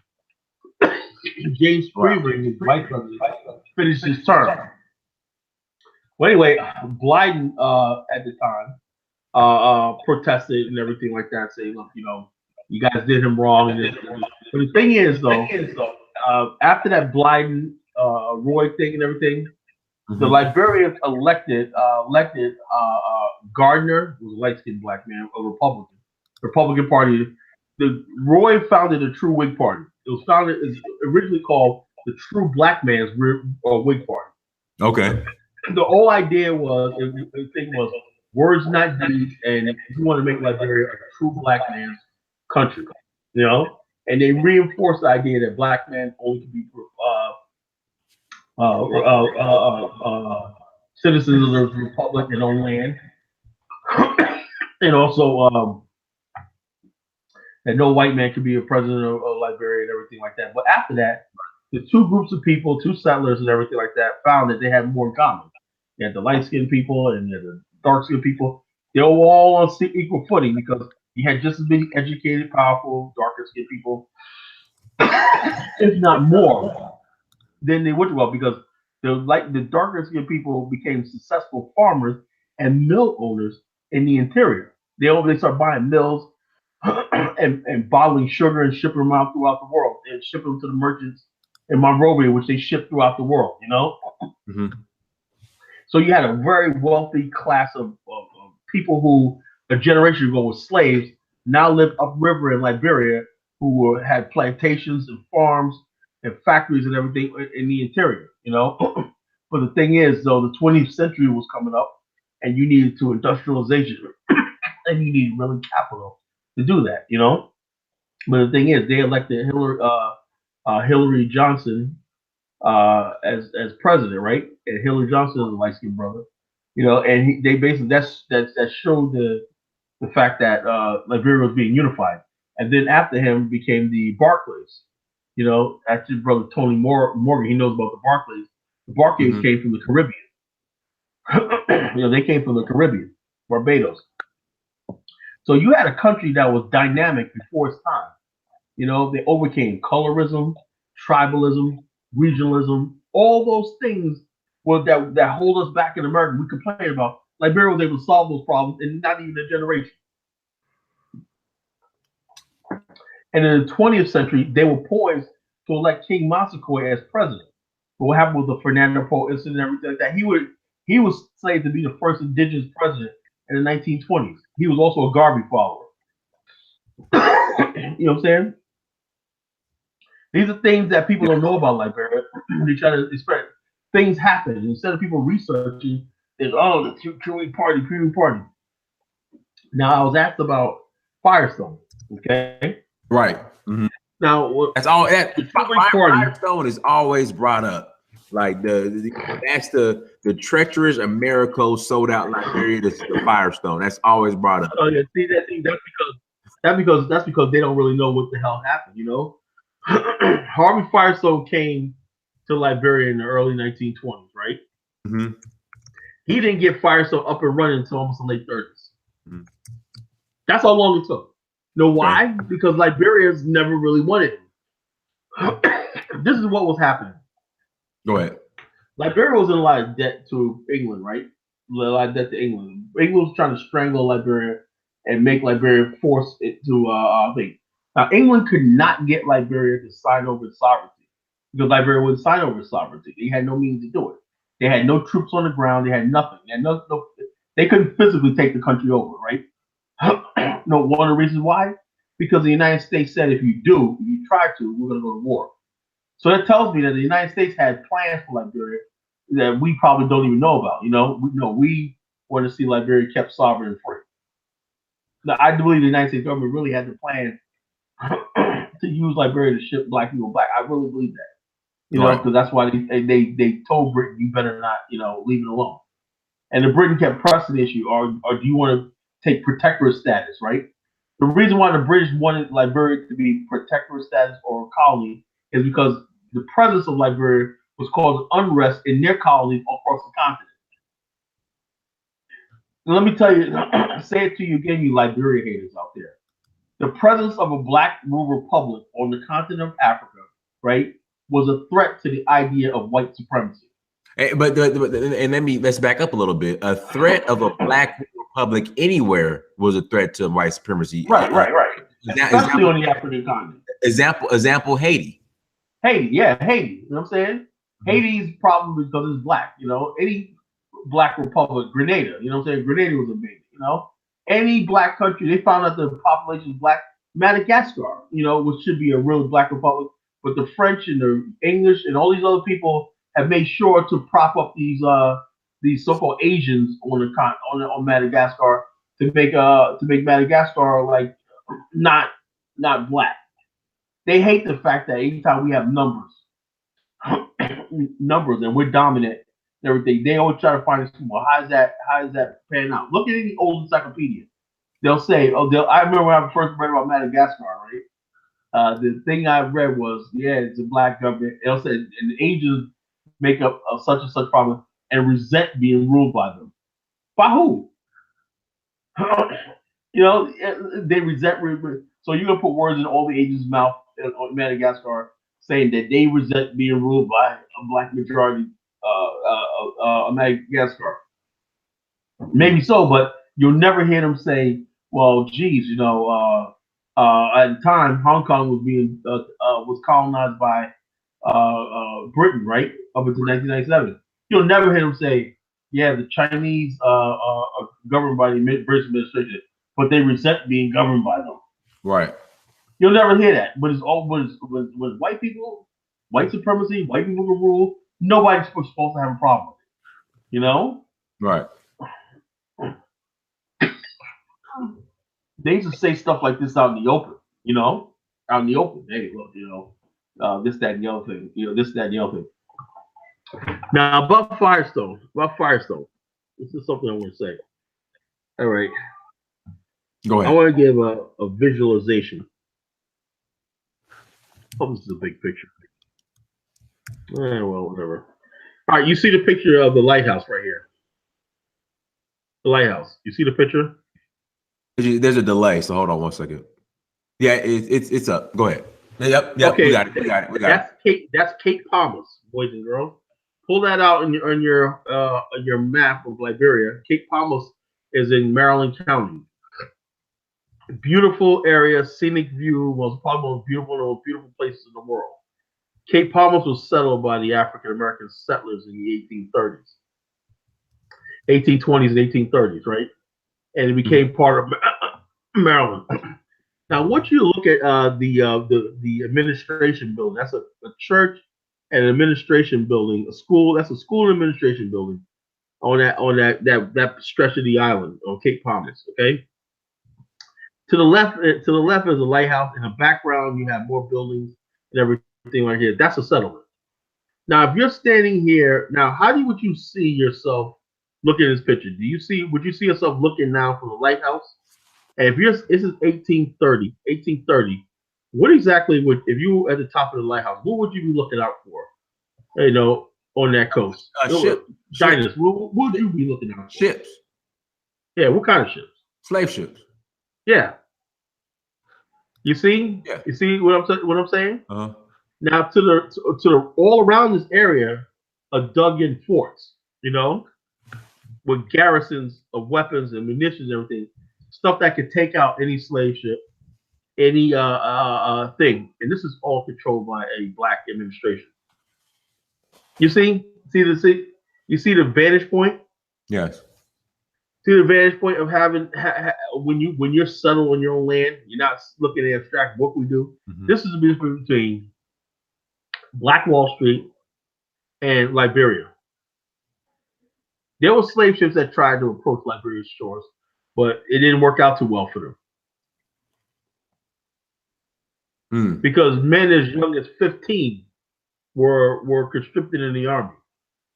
Every man in Liberia over the age of 15 had to do patrol and army duty. Mm-hmm. That's how you kept your republic free. Wow. You know, it wasn't praying, it wasn't shouting, it was learning how to shoot guns and kill people. And in the wake of that, you have people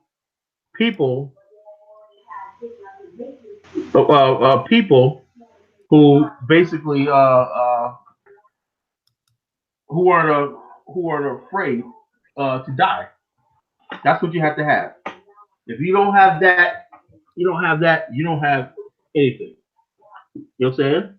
Mm-hmm. You don't have anything. You know what I'm saying? Right. You know, so that's a point I want to make. Now about Firestone. Firestone took about 15 years to come in. Liberia was using Firestone as a bargaining chip, right? Liberia initially didn't want Firestone in it. Nobody, less than 10% of Liberians wanted Firestone in Liberia. So people like, oh, they wanted Firestone in. They really didn't want Firestone in, you know, because Harvey Firestone had the idea that he was going to take over Liberia and run it himself. And so they knew that. So they were like, no. They kept delaying him. And then he went to, I said this on the show last time. I said he went to the president, and I think it was Warren Harding, and said, look, you know, we should just take over Liberia right here. Because I don't spent a lot of money traveling and everything. We should just bring gunships to take it. He said, no, we're not going to use U.S. warships to take it over your business. It goes against everything we practice. We'll be no different than the British. So Firestone came tugging with his head behind his head. The bottom line is this. The United States needed Liberia's rubber. Mm-hmm. You know what I'm saying? It needed Liberia's rubber. You know, Harvey Firestone went to W.E.B. Du Bois. He went to prominent black leaders in America and said, look, we need the rubber. What can we do? Right around the time period, you had a guy named Marcus Garvey here. Right. He had ambitions in Liberia, too. He wanted to bring settlers, but Garvey's message, Firestone figured, was a threat to his ambitions to take Liberia over and do what he wants to do. Now, Liberia, Garvey raised $2 million for Liberia. Said to raise $2 million for Liberia to pay off his debts. In exchange, a million acres of land was supposed to be given to Garvey to settle African American families. That's another thing. when you talk about families, the reason why we were so efficient in Black Wall Street, this is very careful. Listen to this very carefully, everybody. Go ahead. The reason why settlements and everything like that were very successful back then is because we had Black families. The average Black woman was married by the time she was 23. You know, she had a husband, and everything. They did the best they could and everything, and families worked. There was no welfare state, there was no affirmative act and everything. We made it work because the bottom line is this: if you have a man and a woman, together, they'll make it. You know what I'm saying? All right. Now you have a society where women don't want to get married. I keep building anything if you're not. The people that will call you so old-fashioned. I'm just telling you like it is. The reason why we was able to build these Black Wall Streets and do these incredible things back in the days that we can't seem to do now is one of the reasons because our value system was different back then. Go to vintage African Americans, on Facebook. You know what I'm saying? All right. Go to vintage African Americans. You see how people dress, how they look, how they spoke, how they manners. We were just better people back then. So anyway, long story short, W.E.B. Du Bois goes over to Liberia, and in 1923 and says Harvey Firestone wants to come in and do something. You got to keep Marcus Garvey out of here and everything like that. You're gonna ruin everything. Blah blah blah. He's talking about doing this, and they're gonna invade your country. Blah blah blah. So C.B. King put a thing out assuring the State Department that Marcus Garvey is not welcome here.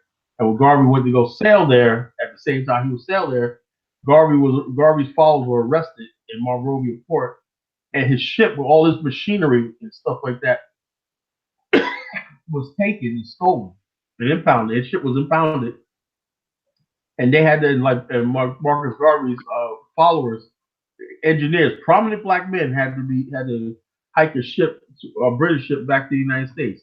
It was a humiliation. Lo and behold, Liberia was promised that Harvey Firestone was going to spend $90 million. That wasn't the case, and then Garvey sort of laughed about it and said, look, you thought they were going to outspend us? And the offer that Harvey Firestone put on the table was less than what Garvey was going to get.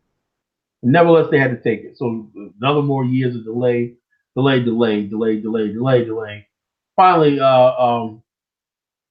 Firestone began planting rubber trees. Mm-hmm. And what Firestone did was he promised to build a port, which he never did. He gave the Liberian government a loan, which they liquidated. And liquidated. It was $5 million. Aggregate now is about $60 million of today's money. Okay, Firestone built this port, and then they on the same land that Garvey was promised and everything, and 3 different counties. Totally like 3 million acres of land. They began planting the trees. It takes 5 years for the trees to start producing rubber. Okay, and so therefore Firestone built a golf course. He built a hydro dam. That hydro dam is what electrified Monrovia. Monrovia had electrical power for the first time in its history, and most of the cities in the world didn't have electricity at the time. Monrovia had electricity and everything like that, downtown, and the streets started getting paved, and income started coming in from Firestone and everything like that. And then Firestone was a profitable business sector. They built a hospital clinic. They gave workers different things and everything like that. So a medical clinic and everything was very much supervised by the government. But the thing is, though, and after World War II, during World War II, the United States took an interest in Liberia with President Roosevelt. Right. Opened up diplomatic ties with Liberia again, right, under President Barkley. And what they did was a few African American leaders got together with Roosevelt and said Liberia needs a port and needs airports and everything. And that's when modern Liberia was built. The government of the United States, under this Lend-Lease program, that means anyone who's going to help with the war effort, they had funds available for the Lend-Lease. In other words, you could lease you and lend you. Liberia needed a port, so therefore they built the biggest free port in Africa, the Monrovia, the Liberia Free Port. So they dug the harbor and they built the port there with the piers and everything like that. So they had one of those modern ports in the world, and built in 1943. And also they built the airport, Roberts Field Airport, and then several airports around the country and roads in the interior under the Lend-Lease program. That was strategically how we played a role in helping build Liberia, you know. And also there was African American servicemen who were in Liberia training Liberia's troops and stuff like that, helping with logistics, engineering, and stuff like that. Ozzie Davis was in Liberia during that time period. So was Sidney Poitier. You know, Ozzie Davis, obviously the actor, or the actor Ozzie Davis. Yes, yeah, he was in Liberia, yeah, as a young man. You know, and so therefore there was a lot of African American missionaries there and stuff like that. So basically, Liberia was gearing up to be a really powerful country on the African continent with the connection to Black America. You know, and facilitated through the military, everything, because most of the people were military and everything. Well, people didn't care. Black people were like, "Oh, we're Americans." I don't know. That was the time period. So you guys say what they say. But Firestone did his thing, and then later, because of Firestone's success, right? Later in 1960 came the largest investment. Then there was the Bomi range by the Bomi mining company by the Dutch, you know, in the 1950s, right? Right. But then came in 1960 the largest investment on the African continent, you know, was the Bong mines. You know, there's a video on YouTube. I can show you the video on my Facebook, on my Ning site. I have the Bong mines video. But the Bong mines is the largest risk investment in a Black country, and the largest investment on the African continent. You know, every country that was newly independent at the time, right? That was Bong was like 19. It started exploration in 1960. It kicked off in 1964, right after the Mount Coffee Dam was built. Mm-hmm. Now the Bong mines was not only that, it was the largest steel plant, mining. It was the largest mining operation in the world. Oh, where we at? Research. Okay. What happened to my screen? I don't know. You did something. I don't know. I only touched my computer. Okay. Let's see. All right. You're Oh, you know what it is? You're okay. You're back. You're back. Just the regular screen. You need to start sharing again, I guess. Okay. All right. 1 second. Let's see. Screen share. All right. Let's see.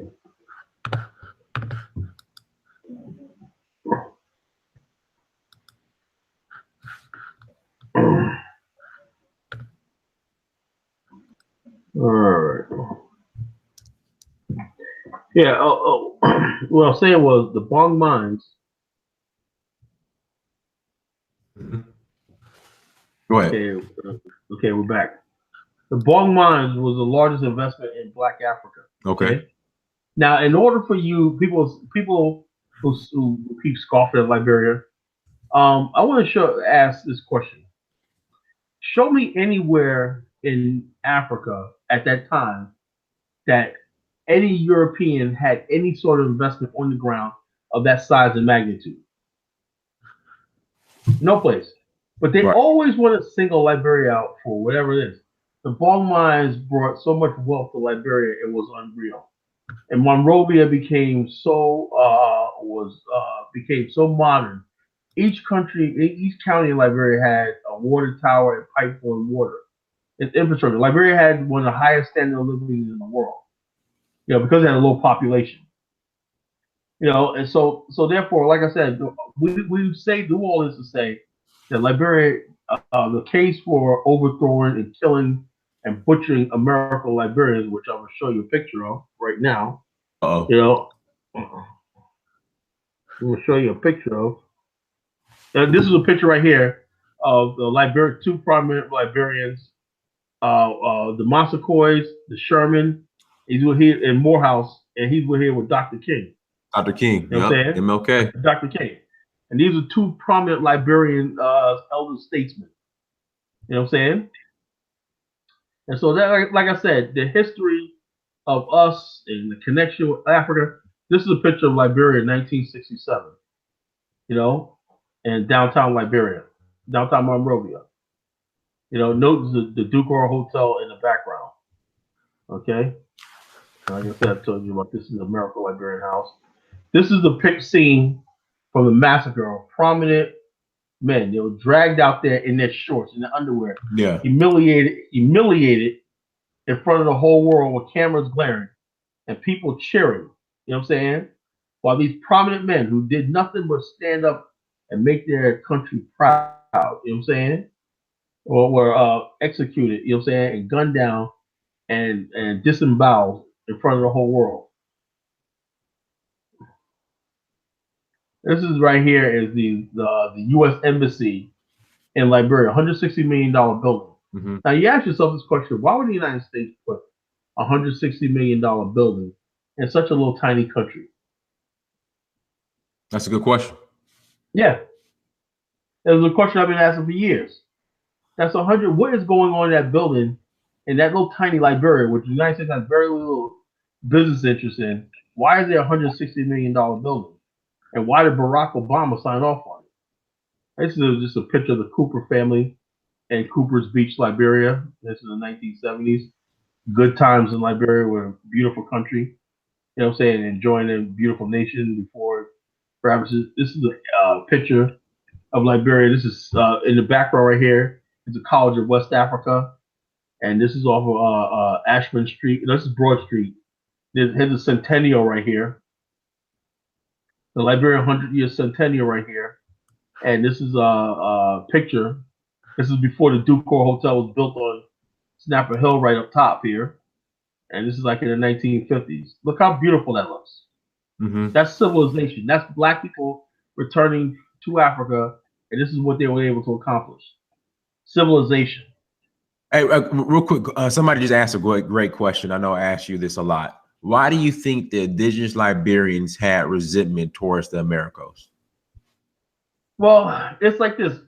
My whole thing is a lot of the people who have most resentment towards Liberia come from tribes that never even have any contact with them. You have people. I found that you have people that didn't even live in Liberia. A lot of these so-called indigenous Liberians came from Guinea, Ivory Coast, and everything. Why did they come to Liberia? Why didn't they stay in their countries they were in? You know, they came to Liberia, and like I said, Africans cannot resist the temptation for tribalism. You know, tribalism is just in the blood. You know, it's like when you talk to and after hearing the conversation today between Diners and Nigerian bros, it dawned on me that it comes from education, right? Lack of education. When people are educated on that, their tribalism don't come out of their mouth. You know what I'm saying? I had this one guy, Andy. I forgot. I want to get in touch with him. He's an indigenous Liberian, and I believe he's from either Pelly or Crew Tribe. I can never ask him, right? Well, he lived in England for years, right?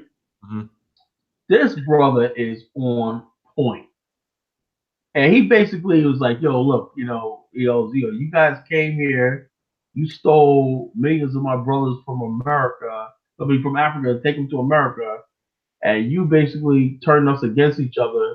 And also like that. I guess if you live in England, you face racism. You get a clear understanding. He was just basically always going off. You white people want Africa, but you're never gonna have it. Blah blah blah blah. This guy was on point. I said, I never heard an indigenous Liberian talk like you. He's like, man, I see the bigger picture. He said, I step back and look what happened. You know, a lot of Africans don't want to do that. It's easy to fight with each other than fight with your real enemy. You know what I'm saying? Correct. No, that's the problem. It's easy to fight with another people. The Notes of Liberian Seal, the Republic of Liberia. It says the love of liberty brought us here. You have the ship in the background, palm tree, and one thing you see the shovel and the anvil. You know what I'm saying? And that basically says hard work and building. You know, by building, you don't get anything from free. You get something from hard work, So that's that. It has a Masonic temple, one of the grand large Masonic temple in Maryland County.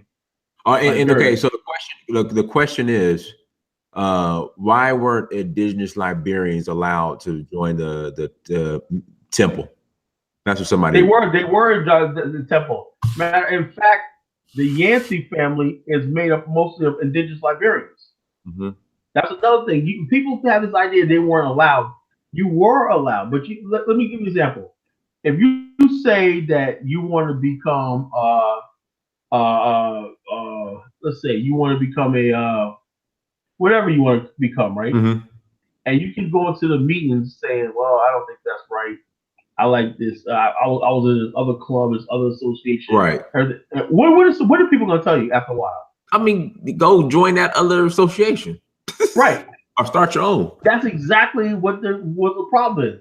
If you have an institution, right, that's hundreds of years old, we're Masons, blah blah blah, we're connected throughout the world. You join us, you join a fraternity, whatever like that. That's gonna take care of you. But you're in here talking about, well, the Masons do this, they do that. I don't believe. See, and I asked a brother the other night when you remember you was doing the show.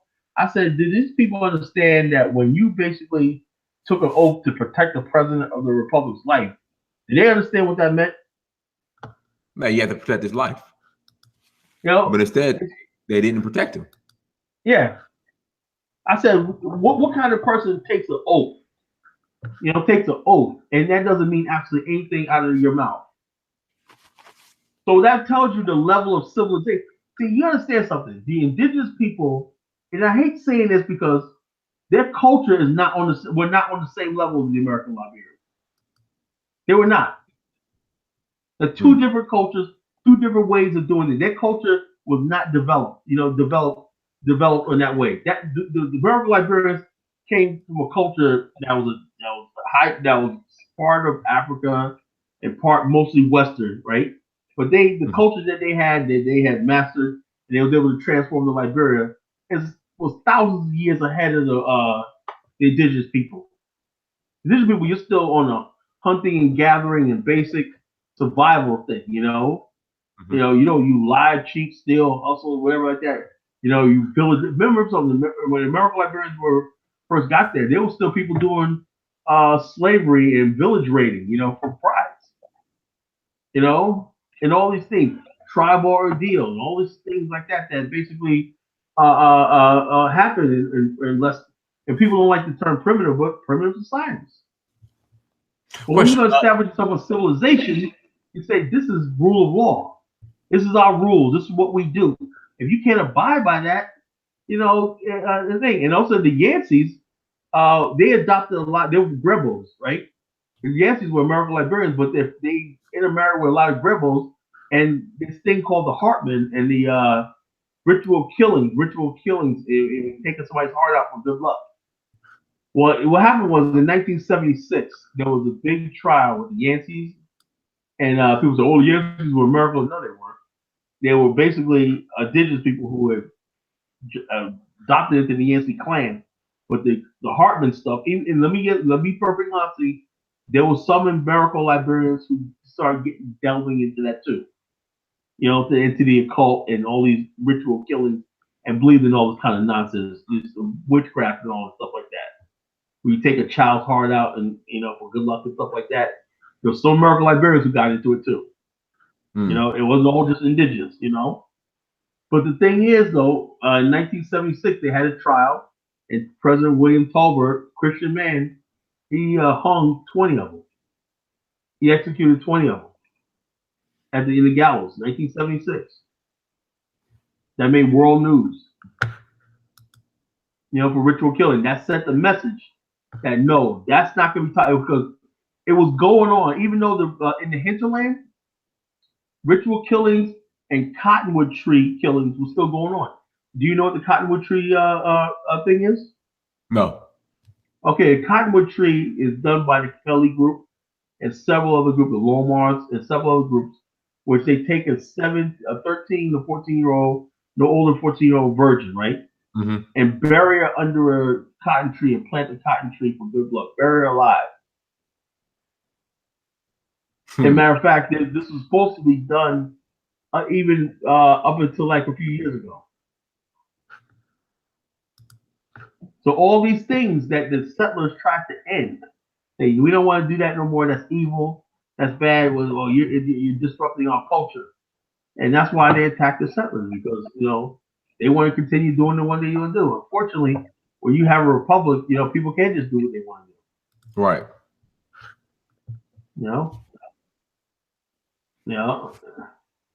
And people always say, well, like that. Like I said, the bottom line is that, look, and this subject is Liberia. This goes on to black people across the world, right?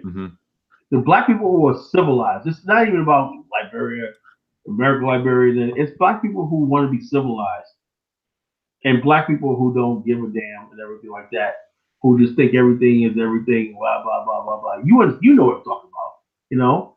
We have the same dynamic playing out here right in America. where you got people out here running around, shooting, acting a fool, killing, robbing, doing whatever, not making any responsible decisions and everything like that. And that's cool. But then you got people black people that are highly civilized, intelligent and everything, who want better. Right. Who's going to win in this battle? I don't know, but the white man is sure favoring the ones that's destructive. And we got the evidence against them. Who was the one, anytime something is positive in Black America, does it get the support really? The only thing this Black Panther was a freaking was a breakthrough. I love it. You know, it was somehow a breakthrough. All the time you had P. Diddy, Jay-Z, all these rappers, what have they been telling us for the last 20, 30 years? Negativity, drinking, niggering, yourself, kill, clothes, materialism, all this freaking nonsense and everything that they've been selling us for the last 30-something years. And then they got a nerve to get up here and want to preach to us about what we should be doing. No, right. Negro, the only thing we should be doing is throwing a brick at you on your stage at your next concert. You know, the cause of that is because Donald Trump's in office, right? Like Donald Trump caused, of course, like Jay-Z to become conscious. Donald Trump. Of course. It has to take Donald Trump. It has to take Donald Trump and everybody him saying no, enough is enough. Because let me tell you something about white people. Let me tell you something about white people. If you don't know, you may listen to Obama all you want and all these clowns that was up here, everything like that. They are not going to roll over and let you have their country. You know what I'm saying? They're not going to roll over and let the gangs and all stuff like that take over their community. That is not going to happen. You don't know white America very well. They will round up and throw every last single one of those illegals, whoever's bringing drugs out of the country and whatnot. They will start rounding people up, executing people right out in mass if they have to. They're not going to hand over their civilization to a bunch of ruffians. So you Negroes out here, you better get right. If you don't believe in nationhood, and then us black people who are trying to build something, we ain't going to have it. So y'all have no place to go. You know? You know, talk all you want. The bottom line is people around the world are sick and tired of just mediocrity. They're sick and tired of crime. They're sick and tired of poverty. They're sick and tired of liars, deceivers, and all these other things. People yearn for the day where nations work, or men and women stood for something. You know? And that's why I admire Liberia so much. It stood for something. It meant something. When you look at the picture of the Liberia Executive Mansion or the Capitol Hill beaming out across, like if you look at the Executive Mansion, right, of Liberia, right, the way it's designed, right, it's one side of it, right, both sides look exactly alike, right, but one side is beaming out across the Atlantic Ocean. It's almost like a welcoming to the Africans and the descendants. All the major statues point to the ocean, you know. Everything you see in Liberia, Monrovia points to the ocean. Then on the other side of the Executive Mansion, right, this is like a drive-up around thing, but the same, you can't tell which side is which, right? But the other side looks exactly the same, right? But it's facing Benson Street. You know what I'm saying? And so therefore, that's the people driving by, that's the public air. Then you got another side to the thing that overlooks the ocean. You know what I'm saying? That's almost saying, welcome home. You know what I'm saying?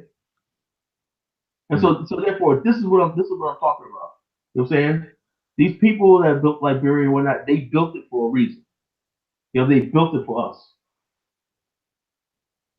And so therefore, in the future, whatever we build in the future, whether it's here, over there, wherever like that, we have to be mindful of the fact that, look, we have the duty to protect Black civilization. Do we ever use that term, Black civilization? No, we don't. We don't. That's why people tell me, oh, we got to build this. Well, first of all, who am I building with? Are you civilized? I know I'm civilized. Civilized means you take responsibility. You know your duties and responsibility. Yeah, you have a right to judge your fellow man because that's what we're here for. We're here to judge each other. You know what I'm saying? Absolutely, that's beautiful. Yeah. So that's basically what I tell people. I said, look, I'm for civilization. If it's civilized, I am for it. You know what I'm saying? And I know the only way forward is building Black civilization. If it's civilized, if it's decent and edifying and learning, it's building and we can add on and everything, hey, I'm willing to listen. But if it's mediocrity and foolishness and everything, I don't want anything to do with it. And that's why I tell people all the time. I said, if it's foolishness, I don't want anything to do with it. If it's decent, it's building and everything, I'm all for it. You got any more questions in the chat room? Let's see here. We got a couple statements. Go ahead. Go ahead. Yas says it's a shame though because Liberia should have been the beacon of return, but Ghana has that draw now. I really, to tell you the truth, be honest with you, right? And people keep saying Ghana. Ghana is not ready. Ghana hasn't built itself up. It's doing better for African American. It's still a member of the British Commonwealth. It still wants to have bilateral relationship with the U.S. and the military, and everything, and so that's a conflict of interest right there. Now, some people, let me give you an example. Some people just want to live in Africa. Right. I can tell women, some Black women, most of these Black women who are pensioners or whatever like that, they just want to live in Africa. Okay, you don't want to live in Africa. They got nice neighborhoods in Ghana, that's fine. But for somebody like me, it's different. I'm political. You know what I'm saying? I might say things, whatever like that. I need a country that's basically on the move. You know what I'm saying? A Pan-Africanist country that's on the move. That doesn't have any ties like that with the United States or Britain or France. You know what I'm saying? Something that we could build a Pan-African base at. Because like I said, earlier Pan-Africanist movements that in Ghana, right, they're so pro-US. And I'm not knocking anybody like that, but then you got South Africa. I think South Africa could be good. Could be good for Black people in America. Actually, I think there's more Black people in South Africa than there is in Ghana. Just because South Africa has a bigger economy. And you got a growing number of Black people in Tanzania. A growing number in Rwanda, in East Africa, Kenya, and stuff like that. And so therefore, this spreading out. Mozambique is another beautiful country. The thing is, what I like to see is us building institutions on the continent. Every time I see Black people in America and Africa, right, they're always just going shop. I'm going shop. I'm like, you shop in America, right? You know what I'm saying? What are you doing over? I don't want to see you shopping. Oh, they got a nice mall. Okay, yeah, they got a mall. What we do? I want to see institutions. We got the best malls here in America. That's what I'm saying. Malls are dying. They're going out of style. You know what I'm saying? That too. Except for in the hood. Yeah, the hood. Yeah. But for the most part, who cares about that? What we want to see is institutions being built. I want to see trade. I want to see commerce. I want to see all these things going on. I want to see the fact that we have real institutions. Let me give you an example. Imagine if we have real institutions that work with the host government that recognize us as, okay, we're African Americans, this, that, and the other thing. You understand our situation, right? We can't say too much about America. You know what I'm saying? But this is what we can provide to you. We got a lot of educators. We got people that can invest.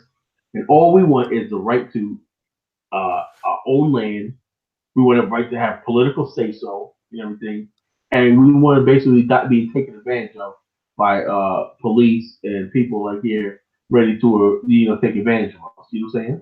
Mm-hmm. If you can have that sort of outreach like in Africa, I think in South Africa they have that. They have an African American Association. In Ghana they have African American Association, but I wasn't impressed by it. All it is just them going to galas and everything like that. There's no like resource center. What if you run into trouble about it? You got somebody, a lawyer on hand. You got things where people want to. In other words, this is another thing. I believe when you're in Africa, you have to be able. Because unfortunately, you have to be able to bring something to the table. Right. You said that before.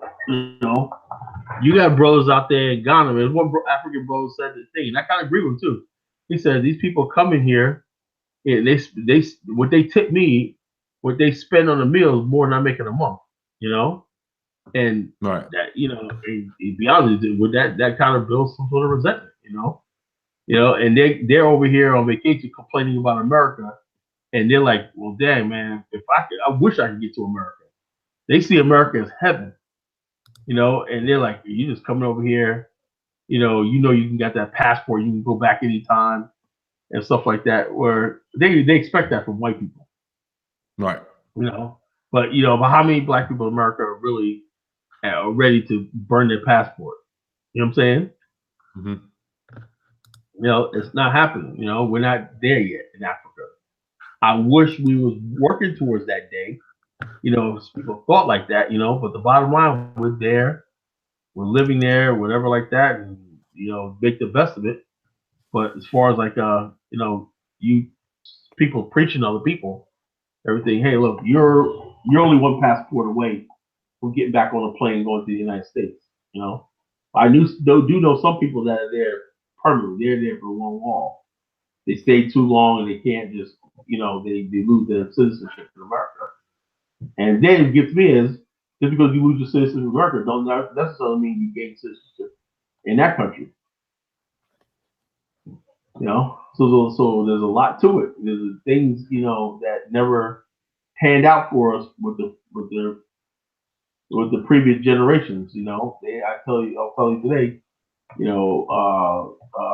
About the Bianca situation. Oh, we'll talk about that the other day on the phone, and we got cut off. What was that? Friday. Okay.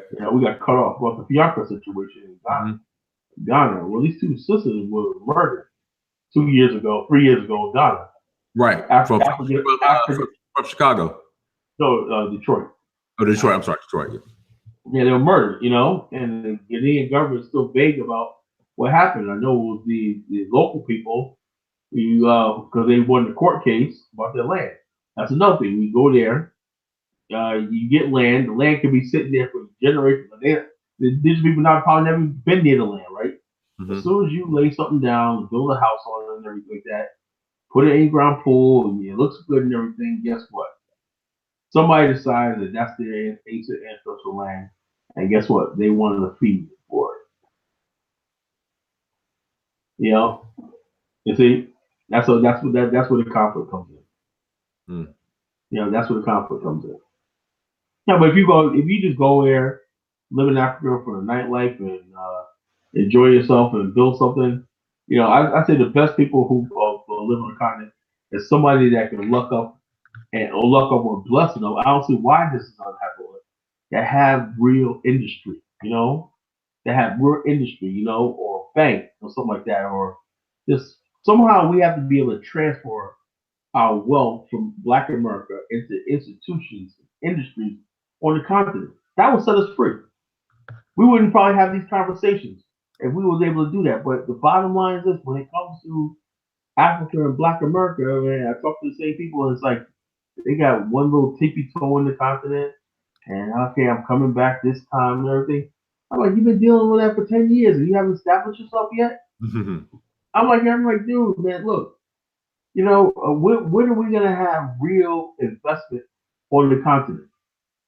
That's the only thing that impressed me for anybody when they talking to me is real investment on the continent from African Americans. Bob Johnson did it in Liberia, he did it. I admire him.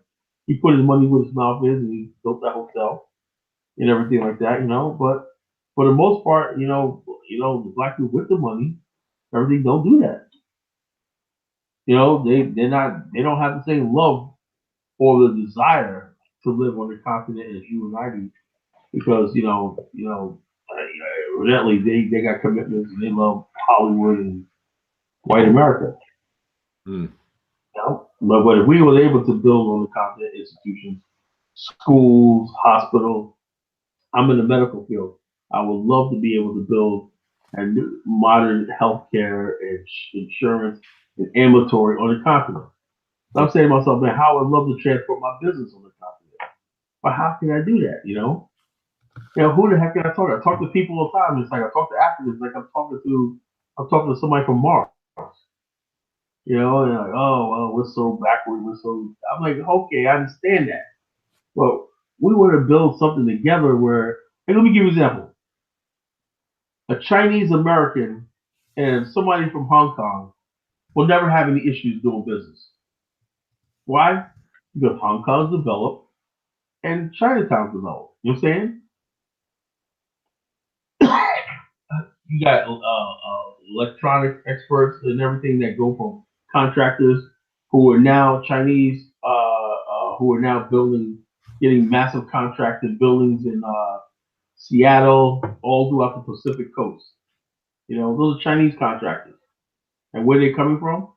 Well, they're coming from Hong Kong, Singapore, and everything. And how are they getting this? They're connected to the Chinese communities in America. No, you're right. And would we have that? No, we don't. We just don't have that. We don't have that. We don't have the world. We could, but we just don't, because we don't think in terms of race. We don't know how to play the game. Another thing I don't understand is I was in New York for my aunt's memorial. Well, that Saturday night we went to the casino, right? This new casino in upstate New York. Oh my God, this thing was beautiful. The hotel right next door was like an all black glass building, right, with red lightning trim on the side with something that says Catskill. So, oh my God, this thing was beautiful. And then the bottom is the hotel and everything like that, right? The casino. Oh my God, the place was incredible. But from what I hear, it was built by the Chinese, right? So when I went in there, and their bus station is right next door. The Chinese have taken, I don't know if you know where you live, the Chinese have now taken over the bus stations, in America. Do you know that, right? I didn't. I know, it was big. The Chinese bus line. There's so many of them now. You can forget Greyhound. The Chinese bus, yeah, they're out here. They're out here in oh my God, but like I say, New York, oh my God. Well, anyway, I went in there. I thought I was in China. I went in the hotel. The hotel was so packed, right? There's so many people coming in. Busloads of people still coming in. It's like when I was leaving, like 1 o'clock in the morning, and all I see was Chinese, and I see black people, whatever, white people, mostly white people there and everything. But they said there's one floor, only high rollers play at, all Chinese, rich Chinese, billionaire Chinese play on this one floor, old Chinese, special club, everything.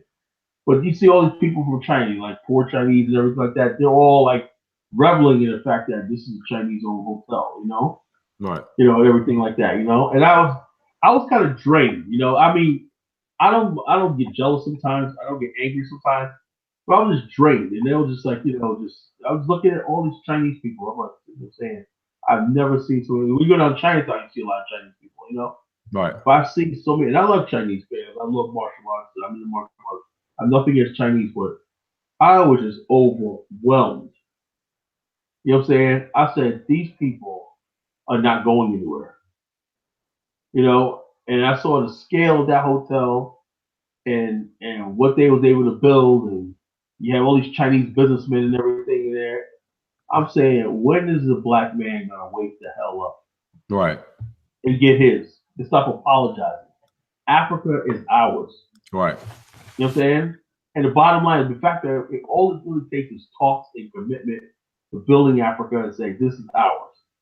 But yet, when you hear people in your thing, oh, you ain't black, you ain't American, African, you're American, blah, blah, blah, blah, blah, blah, blah, blah, blah.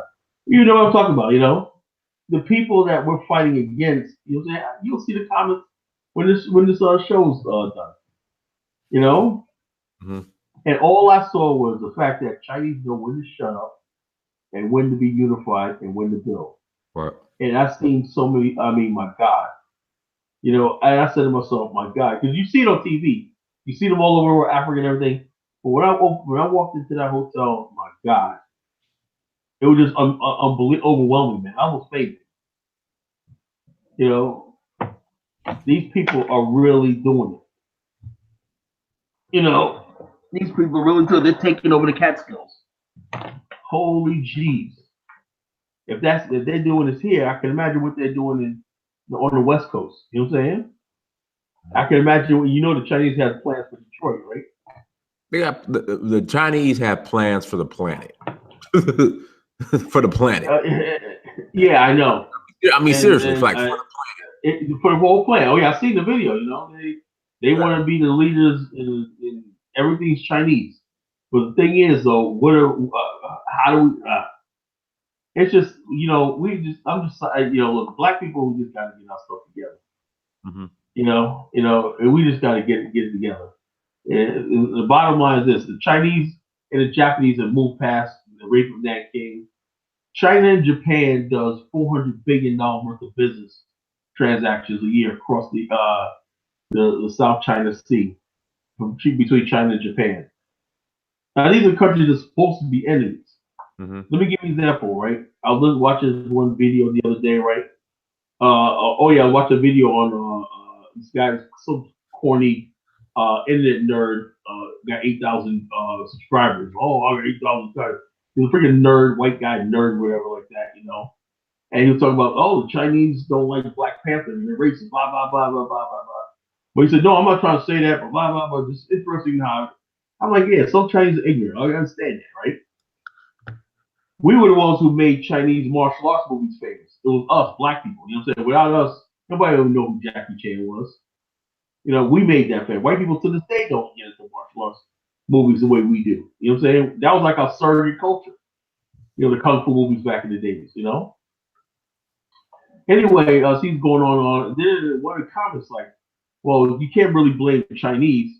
This fool said, because Africans teach their kids don't not like Black Americans.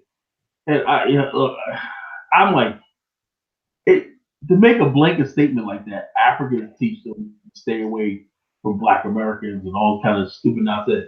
By some probably some geek troll on this thing that it just blatantly says, in other words, basically, you don't know about the conversation my brother Dynasty Majors had with his Nigerian brother, all the stuff like that we talk about. It's just blacks in America are hated by even Africans. You see what I'm saying? See how the general conversation goes? That people say stuff like this. Nobody listening to the show right now will ever think negatively about Liberia ever again. Right. You know? No, they won't will. You know what I'm saying? That's why we're going to keep doing shows. They keep drumming it in their heads. You know what I'm saying? We're not apologizing for anything. Mm-hmm. You know, we're just going to move forward. Now, how we can do this? I don't know. George Weah, I look at this thing right here, talking about George Weah, the wrestling journalist, and the government's in flight and looting the country. Hey, you got what you voted for. You want an indigenous president? You got what you voted for. Don't go crying at me. Right. You know, we can't do nothing about that. Now, can we take the spirit of original Liberia and build someplace else? Yeah, we can. You know, and I invite all Liberians who distraught with their country. We go someplace else and get together and build something new. You know what I'm saying? All across the world. That spirit of Liberia, that Pan-African spirit of Edward Wilmot Blyden and the McGills and all these people, that black men can build a society and civilization of their own in the modern world. That's the key. Can we do that? Let me ask you a question, Diane. Do you believe black men are capable of building a civilization? Absolutely. We've done it before. We've done it before. What's holding us back now? Like everything we see now is like you see what's going on in Sierra Leone. The country's in chaos. There's a war. There's fights in the streets, shootings. The country's in chaos. Same thing with Kenya. It's a meltdown. You know, we can't decide the elections. You got two people declaring themselves a victor. 4 years is a long time for a president. 4 years is an eternity in Africa for a presidential election. Mm-hmm. You know, can we build a whole civilization? What is the benchmarks? You know, what is the benchmarks of African civilization or African culture, society for disintegrates? What do you think? I mean, everybody points to Egypt, the Kemet, but I mean, for us, I mean, now benchmarks Liberia. You have Liberia. I mean, you have the Mali Empire. You have the Songhai Empire. Oh, I know about I know about ancient civilizations, but ancient cultures like Mali and stuff like that. But I'm talking about the after the ravages of slavery. Now, all we have now is Liberia. That's it. That's it. Liberia. Mm-hmm. That's it. And people don't seem to get that. You know, the only thing we really have to go on is Liberia. You know, because everything else, man, that's pre-slavery, pre-colonial. Now the whole mentality is now the whole mindset of black people, and you got world white supremacy, world domination, and white colorism and white supremacy, which everybody who's lighter skinned than us think they are superior. You know, how does a black man build a civilization when the world is dead set against you? Right. You know, but one thing for sure, either we just lay down like dogs and let them walk all over us, or we stand up and say, yeah, we're going to build a civilization, but what about the traitors who want to destroy our civilization with drugs and crime and all that stuff like that? What do you think about that, Dr. Brother? We got to have a, and I was saying this the other day, we have to have a, like China did, we need a cultural revolution. Desperately. Yeah, we do. We do. Desperately. We do. We need a cultural revolution where people will look like traitors and enemies of people become enemies of the people when they speak about drugs and guns and gangs. They become an enemy of the people. You know what I'm saying? You know, when the people right now we don't have a people's revolution. You know what I'm saying? Because the oppressor rules over us, and because we're oppressed by a white majority. You know what I'm saying? All the enemies of Black America rule. They're running free. They're running around wild. Oh yeah, everything's good. Okay, everything's good. You're selling us all your garbage on television. You're selling us your drugs in the streets. You're selling us all this. But one day you're gonna pay for that. You know what I'm saying? One day it's gonna be a day of reckoning. And they're betting on the white man staying in power forever. Because when this stuff ever melts down here, all the Negroes that freaking sold us out, all those Negroes that basically destroyed our image around the world and everything like that, with their foolishness and everything, you're gonna look real tough with your tattoos and your head decapitated. You know, I mean, sound violent on the show, but you know, but these, you know what I'm talking about, Right. Because you got to deal with it when you go to Africa. Somebody asks you some stupid question about Bloods, Crips, gangs, and all this kind of stupid stuff, and everything that should be completely unnecessary. And it was unnecessary because people didn't judge us by that back then. But now these people made such a presence on the international stage, but that's what people judge us by. You know? So, right, brother. Yeah, so yeah, man. I mean, what we'll do, we'll go ahead and close out, man. You know, thank you for coming on, everybody. Thank you in the chat room who joined us. Brother, you have the floor. Go ahead and close out. And also I put the link to the site in the chat room, and I'll make sure I'll put it in the description as well. But go ahead and close out, Brother Genesis. Okay. On my novel, people would go get it. What's the link to the novel on Amazon? It's Amazon Journey to the Promised Land, Voyage of the Bark Azor on Amazon. Dwayne McCullough, that's my name's the author. And the novel, it will explain a lot because a lot of stuff we talk about, right? There was a lot of apprehensions. I got into the 19th century mind of a black man and black woman who wanted to leave America. You know, I had to do a lot of research of what they thought. There was a lot of apprehensions and everything. But one thing they understood was once they left America, they were free. You know what I'm saying? Right. They were ready for the hardships of Liberia. And then when they were successful, that was really jubilous. You know what I'm saying? When they was able to have a successful farm and have a successful trade and they was able to do business and everything like that, they were mindful of others, right? They had a government and everything like that. They had the rule of law. They basically went above and beyond being civilized. There was no crime, there was no drunkenness, there was none of that other stuff that basically destroyed civilization.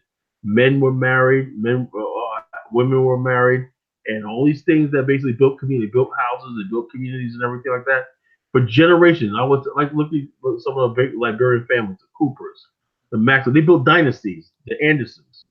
You know what I'm saying? They built dynasties, generations of dynasties that I know so many people today.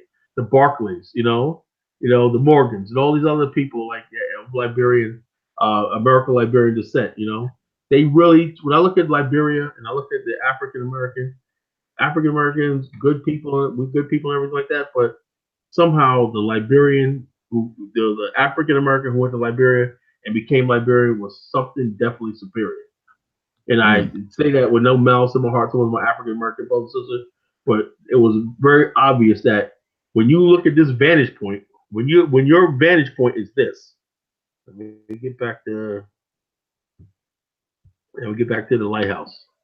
When your vantage point is this, when you have your own house like the one right here, and your vantage point is looking over the ocean, looking outside at your shore, and you're on your own soil. You're on your own soil. Where is this thing at? Okay. When you peer out and you have to take watch duty at the lighthouse with ships coming in, steering ships coming in, and be on the lookout for any enemy ships and everything, and you're on your own sovereign territory, your own sovereign soil, which you made the laws and you are the rulers of that land, everything. That's a different outlook. Your whole culture, you understand you are the man. So you look at the world differently. The black man in America has always been looking at the world from a standpoint of a child. He's always in rebellion against authority. But what happens when you are the authority? What happens when you are the land? You think you're gonna be able to rule a land being lawless and just we got this, that, and the other thing. You got Jay-Z. Let me say this.